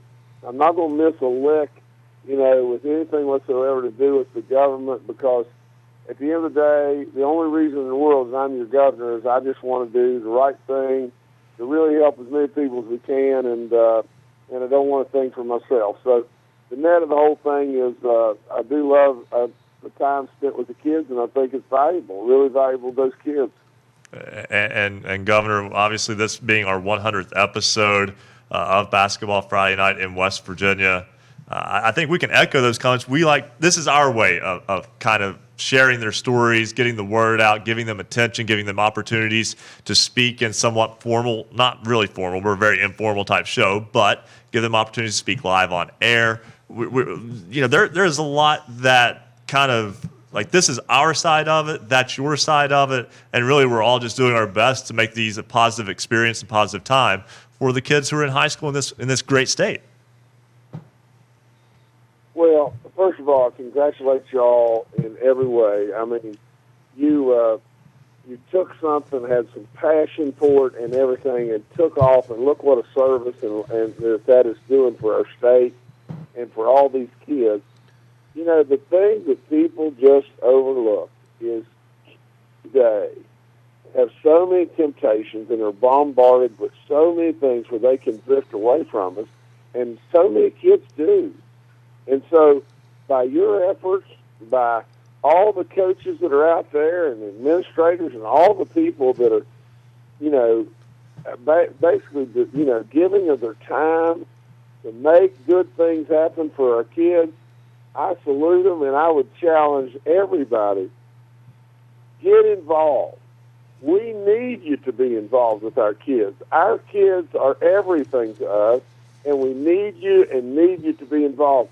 Sure, it takes time, and sure, it's a little tougher. I mean, I drove 500 miles today. I went from Lewisburg to Logan, to Charleston, to Logan, back to Charleston, back to Lewisburg. I've been all over the state and everything. And sure, it was tough, but at the same time, and then having to coach a game and be involved with these kids. But let me tell you, if you're able to touch a kid and change a life, it is so meaningful, it's unbelievable, and that's what we ought to be doing. So I thank y'all so much for all you do, and congratulate you on a big 100th, that's for sure. Well, thanks so much, Governor, and we thank you for your time. I mean, you're the governor of West Virginia, and you take time to talk with us, and we can talk high school basketball, and I think that's also kind of just a neat little thing that we have here where, on any given Friday night, we'll talk to the governor of West Virginia on the program. That's really neat for us too. It's a West Virginia thing. We can do this. Okay, well, it's a good thing, and more states ought to have it. But it's my pleasure to talk with you. You guys are doing great work, and I'll talk with you anytime. I mean, tonight is a tough one. Believe me. I mean, when you just get gas and everything, it's tough. But really and truly, that's just part of it. Governor Jim Justice, head coach of the Greenbrier East girls team, they fall tonight in the sectional final to Woodrow Wilson by a final of 78-55. Greenbrier East will go to South Charleston in a regional final next week for an opportunity to make the girls AAA state tournament. Governor Justice and Coach Jim Justice, thanks so much for joining us tonight. Okay, now, guys, before I go, I am the governor, and I do have eyes and ears all over the place all the time. And I do want you to know that there are some of us that know that there's something going to happen around the 11 o'clock hour that could involve a diamond in the rough in some way, somehow. But I'll just leave it at that and wish you the best and congratulate you for all you do. Really proud of you. Y'all be good, guys. Oh, thanks so much, Governor. Yeah. Then the guys were joined on set by Wayne Ryan, who is the Assistant Executive Director of the WVSSAC, to talk about the WVSSAC when it pertains to basketball and also other sports, including wrestling, as he was in town for the state wrestling tournament. But he is here with us tonight in the studio. First off, former coach at Summers County High School. Obviously an exciting time of year for everyone involved with basketball. Without a doubt. I mean, tournament time's exciting, whether you're the fan, the coach, the player. I mean, it's an exciting time, and we all look forward to seeing what's going to happen, what has happened in tournament play, and trying to predict what's going to happen. Everybody thinks they've got the answers too, but we're often surprised by that. We always see at least one or two surprises Sure. that really stand out over the course of the postseason. And we'll talk, we can't really go too far without looking ahead to next year and the way things change in basketball with the 4-class system. Right. We had a little bit of discussion last year moving the start date of the state tournament would then be on Tuesday. Correct. It'd be a Tuesday through Saturday event. I know that you've put together all the legwork into that. Tell me a little bit about what fans are going to see next year. It's going to be another 6-game, 2-session, just kind of extra day to it. Basically, that's correct. Tuesday's going to be like the current Wednesday. We're going to add a day, three games in the morning, 3 in the evening. I think the difference is Saturday now, your championship sessions are going to be 2 and 2. We'll have 2 in the morning and then come back in the evening for 2. So, I mean, that's exciting. If you like basketball, that's exciting. It'll be very interesting to see how the 4-class system works, and does it create some competitive balance and good matchups. And probably there'll be some teams in the state tournament that haven't been there for a while, if ever. And I think that's exciting. It's absolutely good for those communities as well, for the sport. I mean, when you see light at the end of the tunnel, so to speak, when you see where you can get to, you can kind of develop your youth leagues by showing them where they can go. Well, I think everybody wants to have an attainable goal. Not say you have one, but have one. And I think the door's open for that now. So it'll be very interesting to see how that transpires. And I think there's some single-way schools especially that are really going to benefit from 4 classes. And it'll be interesting to see what the next 2 years hold. And one thing I wanted to ask, and we're about to get into regional play for girls basketball next week. There are specifications for hosting games in terms of gymnasium, seating capacity, et cetera. Is that something you have to re-examine with the 4-class, or is that something that you'll kind of arrange it to fit in similar parameters to what you already have? Primarily, your single A and double A are going to stay the same, and your 4A is going to be the same schools that are currently in triple A. So not a lot of change is going to be required as far as facilities go.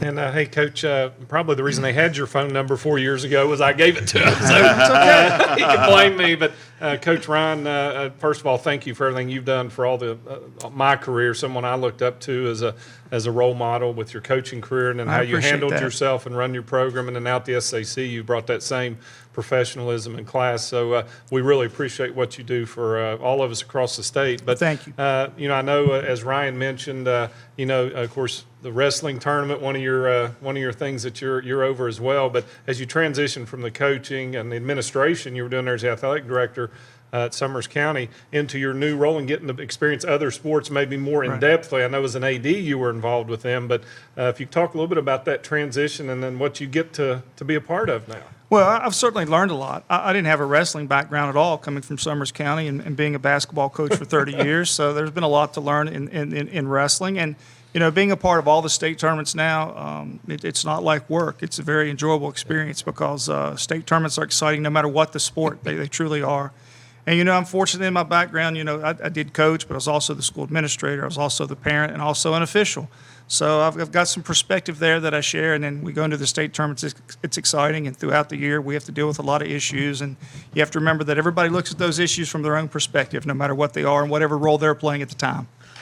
We obviously deal with basketball here on this show, Wayne, but seeing a lot of kids around the state playing newer sports and different sports. One that kind of gets my attention is lacrosse. Is there any possibilities about SSAC maybe adding lacrosse or other sports championships? Well, good question. And next year, if all goes well, we are adding 2 sports. Good. We will be adding archery, which is very popular around our state. Yep. And brings in a clientele that some of them play other sports, some of them do not. But our archery is has a lot of kids participating around the state. So I think we're going to bring that in under our umbrella next year.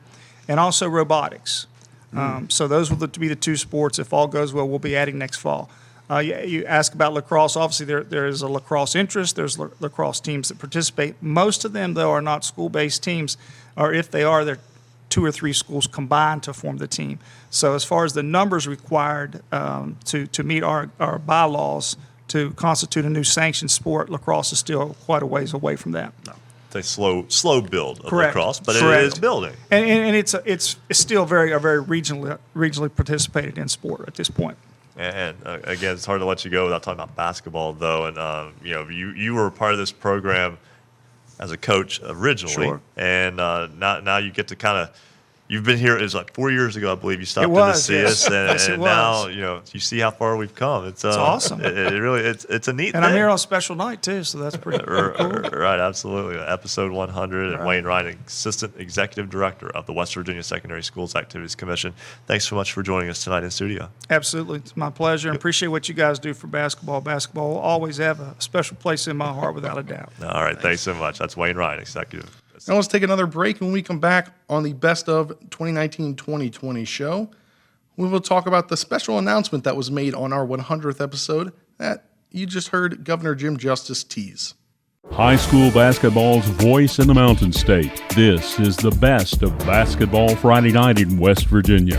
Haley McClure, Greenbrier East Spartans, Ryan Leap, Lincoln Cougars, Gage Huffman, Tyler Consolidated Knights, Rachel Bates, Valley Wetzel Lumberjills, Obina Anna Chili Killen, Chapmanville Tigers, Janiah Fargo, Musselman Lady Appleman, Sam Kermeens, Williamstown Yellow Jackets, Calissa Lacey, George Washington Patriots, Nick Smith, Preston County Knights, Emily Hutchinson, Grace Christian Soldiers, KJ McClung, University Hawks, Annie Hunt, Ravenswood Red Devilettes, and Colton Barr, Clay Battelle Seabees. What they all have in common, they were selected by Basketball Friday Night in West Virginia as the Standout Athlete of the Week. Next season, if you have someone remarkable on your team or an athlete that made an outstanding play, you can nominate your team's players to become the Basketball Friday Night Standout Athlete of the Week. Each week, we consider nominees based on leadership, performance on the court, academic performance, involvement in the community, and their volunteer work. Every Friday night, you got to meet a new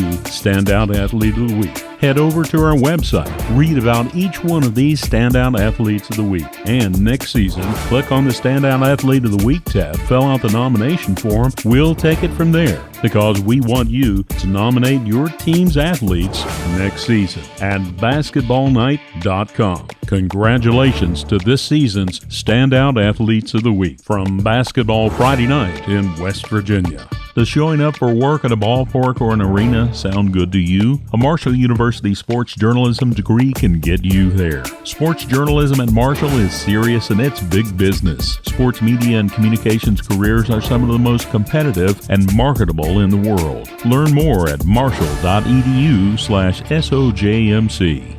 Welcome back to the 2019-2020 Best of Basketball Friday Night in West Virginia. I'm your host, Spencer DuPuis, and I'll be giving you the best moments from this season. And the next moment that we'll talk about here is the special announcement that was made on the 100th episode by Jordan Mounts and Luke Creasy. When this season ends for Basketball Friday Night in West Virginia, the show doesn't exactly end now, does it? Not exactly, Ryan. We're planning here and starting directly after the week that Basketball Friday Night is finished with the brand new show on the coattails of Basketball Friday Night, Baseball Friday Night in West Virginia. And it will be hosted by myself and Luke Creasy, my partner here, and we're really looking forward to it, bringing bringing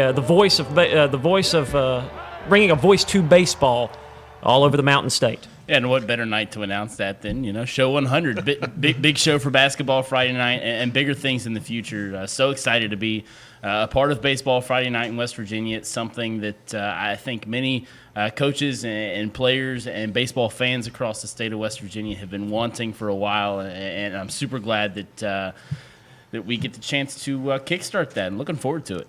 Yeah, absolutely. It's going to be a blast. You know, this is a show that I've kind of had this is something that I've wanted to do for several years now, and it's just now coming to fruition, and it's becoming a good time in everybody's lives that we can bring it to the airwaves, and it's going to be a blast. I can't wait for the inaugural season. This is going to be so much fun. Don't worry, guys. We're only about 100 shows behind you. Well, and I know they play baseball every day, but you're still got one. So 4 weeks from tonight, the debut of baseball Friday night in West Virginia with Jordan Mounts and Luke Creasy. March 27th. March 27th. So if things hold to form, the banners for that show will be picked up right before the show begins, right? Probably. That's probably the truth. Maybe we could actually have Braxton Crisp come down and go pick them up. Yeah, that's good time. Hey, guys, congratulations. That was the announcement the governor was talking about in our last hour, that he knew that we at the desk had not even talked about yet. And so, again, he's the governor. He knows everything. So thanks, guys, and congratulations. Looking forward to seeing that show get underway 4 weeks from tonight. Outstanding. On the Diamond Sports Radio Network. Ooh.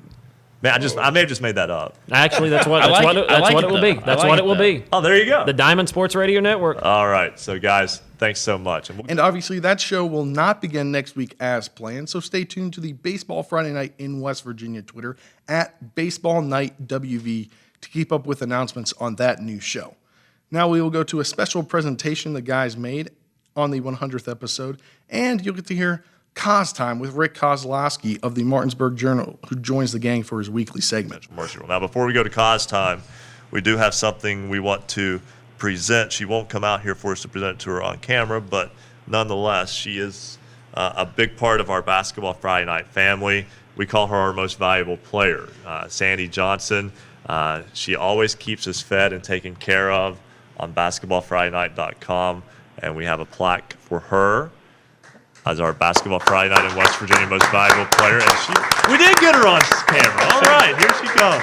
She's blushing a little bit, but thank you so much for all you do for us. Thank you. All right, and we greatly appreciate it. And again, the food we have here is just unbelievable. And we're going to have a nice little tailgate party here in a minute. Yes, we are. I believe that's the first MVP award and very richly that's deserved. right. So Sandy takes care of all of us, and we really appreciate what she's done for us over the years. Absolutely. And now we go to Rick Kozlowski of the Martinsburg Journal for Cause Time. Ladies and gentlemen, welcome to the main event.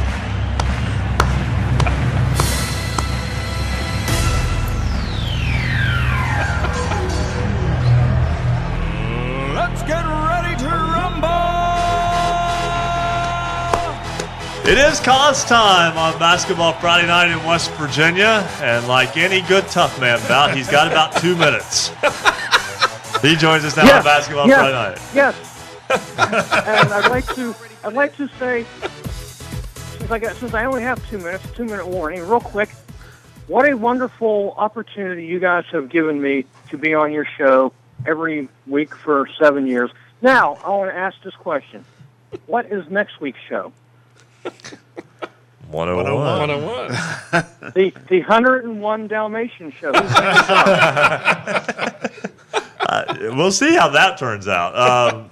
Rick, before we get into anything, this is obviously very tight, but I understand that you were introduced and received an ovation tonight at the event you were covering, not a basketball game. Did you have to climb into a ring? And if so, what number were you carrying?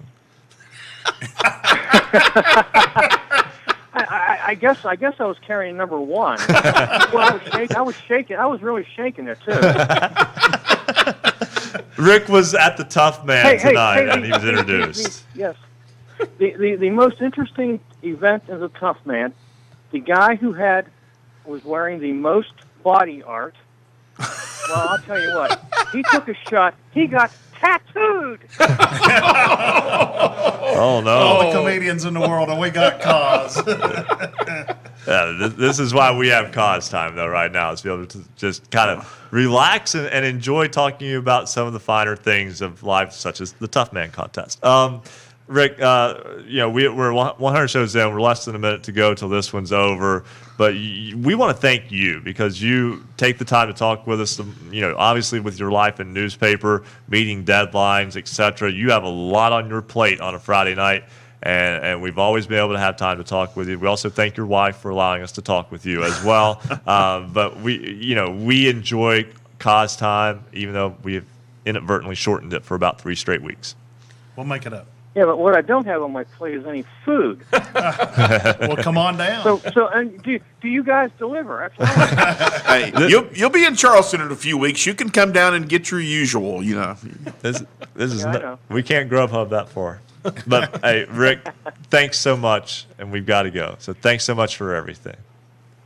Hey guys, I really do appreciate it. You guys have a great weekend. All right, that's Rick Kozlowski, the Martinsburg Journal. Moving to episode 101 for a special surprise moment, as our special correspondent Andrew Rogers got to interview his former head coach at Notre Dame High School, Jared West Sr. Right. So tell us a little bit about the run from a player standpoint and what you get to look back on from that special magical season.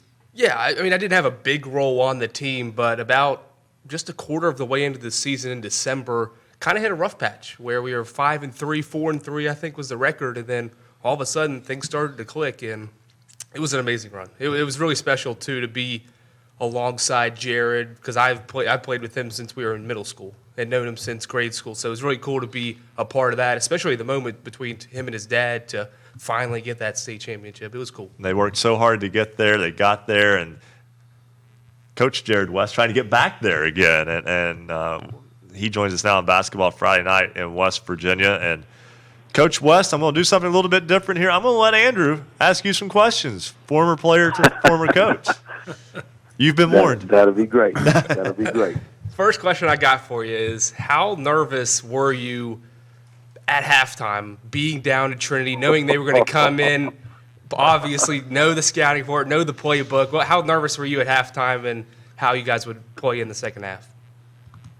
Well, I have to apologize before I start talking.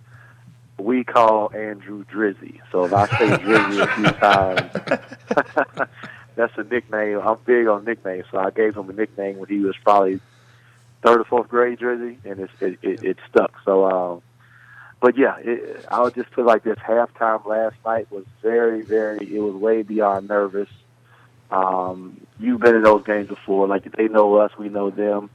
And Coach Folks did a great job last night of they pressed us, and he wasn't going to let Jaden or Elijah beat them. And we couldn't throw the ball in the ocean in the first half. So I thought going into halftime being only down 12 was a godsend, to be honest with you. And so we came out and we kind of changed a few things and ran the offense through Wade, who's he's a sophomore, kid with a lot of potential, and we kind of chipped away and kind of got the lead down to 6 or 4, and then so the nerves kind of went away. And later, when one of the twins, I think Clay hit the shot at halftime. At the end of the third quarter to cut the lead to 1. Kind of relaxed a little bit because I felt like we had the momentum, and then finally Jaden hit a couple shots to kind of get us going, and so we were able to hold on. And Clay hit the big shot to kind of hold on for it, but it was definitely a true Notre Dame Trinity rivalry game. It's funny. We always beat them twice in the regular season, but it means absolutely nothing because the postseason game comes and it's a dogfight. So it was a great atmosphere. You would have loved being in there, Drizzy. I missed your defense last night. Trust me. You mentioned needing other players to step up at times throughout the course of the season because Jaden won't be able to carry you guys into March just based on how teams will defend you. How important was it for Clay Martino to step up and hit that big shot late? Oh, it was huge. It was huge. It's funny. So when you were there, I had the same conversation with you guys as it was pertaining to Gabe Zumo. Like, we're not going to go as far as Gabe takes us. We're going to go as the others go. So I've had that conversation with our team. When we play good teams, they're not going to let Jade beat us and beat them. And so last night they had a very good scouting report. They weren't going to let Jaden and Elijah win it. And the first half we couldn't make a shot, but Clay, Kobe Martino, the twins, and Wade he played like a man last night. He had his big boy pants on. He ended up with 23 and 10. But to be honest with you, we only made 4 shots outside of 3 feet, and that's scary. And one of those shots was the half-court shot. So I really, it goes back to our defense. We were able to chip away, but for us to make a run in March, those guys are going to have to make shots. As you know, guys like yourself, the role players are the more confident, the more shots you make. It makes it easier for the go-to guys like Gabe or Jade. It makes their job so much easier. So we're trying to find that happy medium. And last night we had just enough to get by, and now we are able to host a game Wednesday at our place, which is very, very important. You'll host Moorfield in that regional co-final. And last question for you here, Coach. There has to be a little bit of pride to hear, you're one of your former players, somebody you've known for a long time, and he's such a big contributor to this program and gets to celebrate high school basketball with us. There's got to be a little pride on that on your side, too. Listen, I've said this several times. I coach to mentor kids, to speak life and talk about God. And that's so very important to us. And basketball is secondary. And when I see kids like Drizzy, and we have a lot of kids that come through, that's the greatest thing about coaching at Notre Dame. We have such great kids, but to see how it's funny, and he might admit this, I think I've had a little bit to do with Drizzy coming out of his shell. He's a very, very quiet kid. Now you would know that because he's broadcasting and talking, but he's very, very quiet. And we tried to instill the confidence in him at an early age to speak and to talk, and now you can't get him to shut up. But, so I'm so happy, and it's great when we go to Huntington to see little Jared play. I always make it a point to go up and give him a hug and just to let him know how proud not only I am, Coach West, the West family, but the Notre Dame family in Clarksburg. He makes us so very proud. He comes from a great family, which I know they love to death, so we're very, very happy, and this is only the beginning. So I see nothing but a bright future for him. Jared West, head coach of the Notre Dame boys basketball team. They win their sectional championship last night with a 56-52 win over Trinity, and again, will host in the regional co-finals against Moorfield next week. Coach West, thanks so much for joining us. Last thing. Did he tell you that we beat him on the golf course? I beat him on the golf course. He doesn't. What was that, Jersey, a couple months? We all know how it went down, Coach West. Just tell the truth, Jersey. We're on the air. Just tell the truth. Thank you guys for having me. It was a blast. Thank you. Love you, Jersey. Thanks so much, Coach. And okay, Drizzy. Is that how I'm going to be introduced now? Now let's take our final break, and when we come back on the final segment of the Best of 2019-2020 Basketball Friday Night in West Virginia show, we'll take a look back at some lighter moments of the show this year.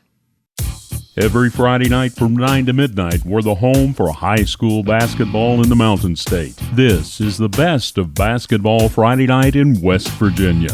Streaming video live from the studios at Marshall University, visit basketballnight.com for video, audio, and the Basketball Friday Night scoreboard. Watch our live high-definition video stream by going to basketballnight.com. It takes just one click to watch. Listen online with any computer or mobile device by clicking the Listen Live tab.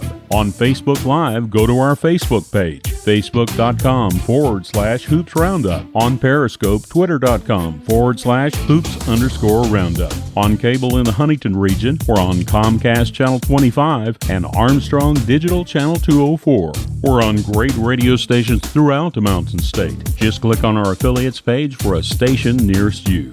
Follow us on Twitter @Hoops_Roundup, @Hoops_Roundup, @Hoops_Roundup.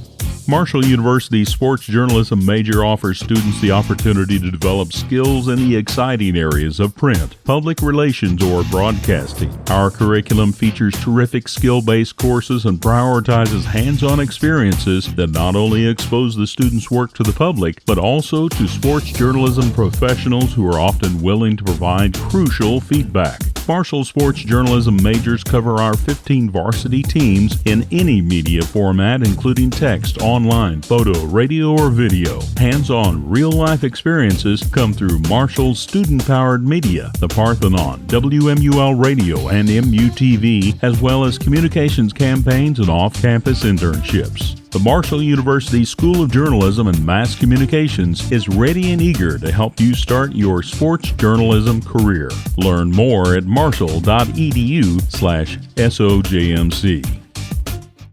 Welcome back to the 2019-2020 Best of Edition of Basketball Friday Night in West Virginia for episode 103 and the final of the season. I'm your host, Spencer DuPuis, and I'll be giving you the best moments from this season, and not necessarily the best moment here, but very critical moment towards the end of this season as the guys interview Bernie Dolan of the WVSSAC to talk about having to postpone and pause the state tournaments down in Charleston. First off, Mr. Dolan, thanks so much for joining us tonight.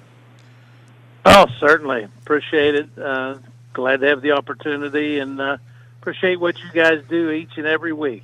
I appreciate that from you as well. And I guess what we can start with is this has been a situation that for 48 hours now has been changing almost nonstop, at least at the throughout the country. And tell me a little bit about when you found out that the state girls tournament was going to be suspended, because it seemed like it happened kind of quickly yesterday afternoon. Well, I mean, as you know, everything with this coronavirus has been going at light speed. We had checked in every day, say, hey, are we okay to play? Do we have any issues? And Monday, no, you're good this week. Keep going. Tuesday, you're fine. Wednesday, you're fine. But you could see things were starting to happen around us. Still no cases in West Virginia, but Ohio, Pennsylvania, Kentucky, Maryland, and they're all starting to. And then the NBA shut down, and the NCAA, and things just started going. Bad to worse.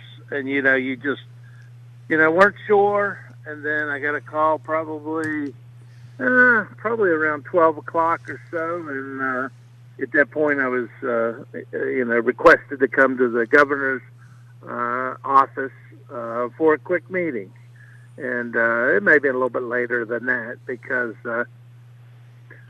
I think when we got into that meeting, it was a 1:30 meeting, and by the time we walked out, the governor had announced that we were stopping the game. The tournament at that point. And, there's just a lot of things. Some were happening in West Virginia, but most of them were outside, but awful close. And I think, it just got to the point where it probably wasn't safe to just continue playing.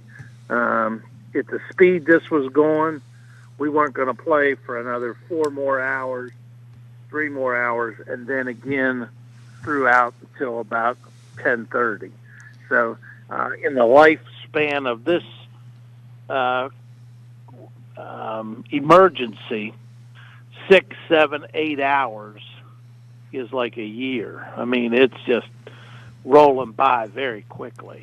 And so, at that point, we were like, let's just stop it at the end of this session. And see where we are. I mean, there was no chance that we were going to be allowed or it was safe to even continue at that point just because of what was happening all around us and, just continued more cases popping up and, it was just going to be a matter of time. And we certainly did not want to add to the issues by having people in close quarters at the game. So that's where we were. I'm sure the governor wanted to play. He obviously was a favorite in the evening session. But certainly with the time frame that we had, it was, more prudent to just go ahead and stop it at that point. And also, we talk about how fast things have changed with this. You gave a news conference, a press conference after the conclusion of that game yesterday. And quite frankly, a lot has changed since then. At that point, you were allowing them to practice until we found something out. The teams were at that point allowed. Now, basically everything's been suspended. Schools shut down starting Monday. Again, more has changed just in the span of the last 32 hours. Well, if you remember in the interview, I said, as of this moment, you can practice because it's small groups, and that's everything I'd heard up to that point. Yeah. And then from that point on, I said it could all change by tomorrow. Well, I didn't really mean that, but it changed drastically. I mean, by 9 o'clock in the morning, we were shutting down all extracurricular activities until April 10th. And it was like, oh, okay. And then, but we're not closing schools and things like that. And then by 11 o'clock, we were closing schools indefinitely. And so it really, it puts the tournament. I was hoping that, to look at the lifespan of this, and if there was a window where it was not going to continue to increase, that if it was dropping off and they thought it was safe to try to get the tournaments in, even with limited participation, we thought we might. But, I'm not as confident today as I was yesterday. You look at April 10th and, by rule, they've missed more than 14 days. And so now by another rule, they got to practice 14 days. Now, obviously our board has the right to waive a rule, but they've never waived that one because it's a safety rule. And so, if you follow everything without making any changes, you're looking at last week of April, first week of May for the state tournament, and then follow up with, we're in the heat of track and tennis, either regionals or tournament, and then shortly behind that would be the softball and baseball tournaments. So it certainly would compress our spring season. Since it moves so fast, I'm not willing to make any decisions like today. I think the weekend will be good for us to just allow things to kind of see where we're going to end up and see if there's any logical way to conclude this season and have a spring season. And I know some people around us have wiped it out. Some colleges have wiped out the spring. Others have just postponed. So we're just going to have to play it by ear and watch and stay in touch with, the chief health director for the state of West Virginia and, the governor's office as well as the superintendent of schools. I know when you and I talked at the tournament Wednesday morning, you gave us the thumbs up, the green light, and then like Ryan said, within a little over 24 hours, things totally changed. But it sounds like to me, and correct me if I'm wrong, you guys are going to make every effort to try to get this tournament finished up. If there's any way possible or there's a window in there that you can get it in. Is that a correct statement? Well, within the guidelines of kids being back in school and playing and practicing and making sure it's safe. As I said in the interview, we're all coaches. We know how hard people worked to get here, and we want them to have that opportunity. If you're in the NCAA, they didn't get it. They have bigger problems, and and so they weren't able to. I'm keeping the window open. I don't know if it's possible, but we'll probably have to make a decision early in the week to see how this is progressing here in West Virginia and whether it even looks like there's an opportunity. So I didn't want to close the door, but I'm not overly optimistic. Bernie Dolan, the executive director of the West Virginia Secondary Schools Activities Commission. I think to sum it all up, you and basically everyone else, we're on a holding pattern right now. We're just waiting to see what happens next. Yes, yeah. And it's happening fast. Yes, it is. Yes, it is. Yeah. And light speed. And, again, we want everybody to be safe, not only the players, but also the fans and everybody. I mean, this is a pretty serious thing. And, the President of the United States just declared it a national emergency. And so, we have to take it as serious as it really is. And sometimes that means adjustments, and, we'll do the best we can. Bernie Dolan, Executive Director of the West Virginia Secondary Schools Activities Commission, thanks so much for joining us tonight. And finally, on the 2019-2020 best of this 7th season of Basketball Friday Night in West Virginia, we'll take you through the lighter side of things and give you a quick blooper reel. First, it is time for our poll question, and we turn it over to our correspondent, Wesley Steele. Hello, I'm Landon Mitchell. Oh, my bad. Hold on. Time out. Technical. Wesley Steele did the Standout Athlete of the Week package. And that's why I got the wrong name. Landon, accept my apology. I'm struggling over here right now. It's okay. We're all struggling. Last week's poll question was, First, let's go over to the score desk for an update with Spencer DuPuis. Thanks, Ryan. Big update here as number 1 Wheeling Central Catholic has gone down to Charleston Catholic as Aiden Satterfield scored 33 for Charleston Catholic. So number 1 goes down tonight. All right, so there's your upset of the night so far, as in boys basketball, Charleston Catholic beating Wheeling Central. For scores online, all of them in West Virginia, even the score that Spencer DuPuis didn't give you, visit basketballnight.com.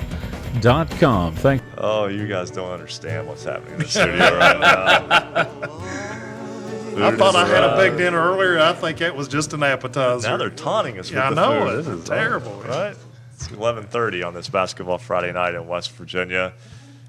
Fastest 2.5 hours in radio will grind to the slowest 30 minutes on our side because we are so ready to enjoy the festivities. In fact, Marcus is getting a head start on us. Oh my.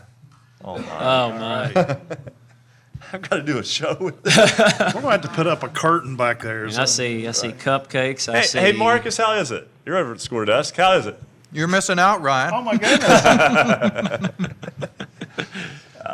Enjoy it. 30 minutes. Yeah, we will get to that in a moment. So we'll let Marcus go ahead and finish the delectable dessert item that he is currently enjoying. And So that does it for the 7th season of Basketball Friday Night in West Virginia, as we celebrated the best of high school basketball around the Mountain State, celebrated our 100th episode, and many great things along the way. But on a sad note, this season had to end in a way that was unplanned, and that's how everything is around the world right now. But I'd like to give a couple quick thank yous to pass along before I turn it over to the gang for a proper outro. First, I'd like to thank Marcus Constantino for putting this show together and giving me the opportunity to do this best of show. Then I'd like to thank Mike Stanley, Landon Mitchell, and Justin Zimmer for the help in putting this show together. And now to your host for their final words on the 7th season of Basketball Friday Night in West Virginia. And that'll do it for Season 7 of Basketball Friday Night in West Virginia. We thank you so much for being with us over the course of the past 15 weeks, especially through some trying times in the past couple of weeks. We thank you so much for joining us. We hope you join us again next year. We'll be back with Basketball Friday Night in West Virginia Season 8 next December.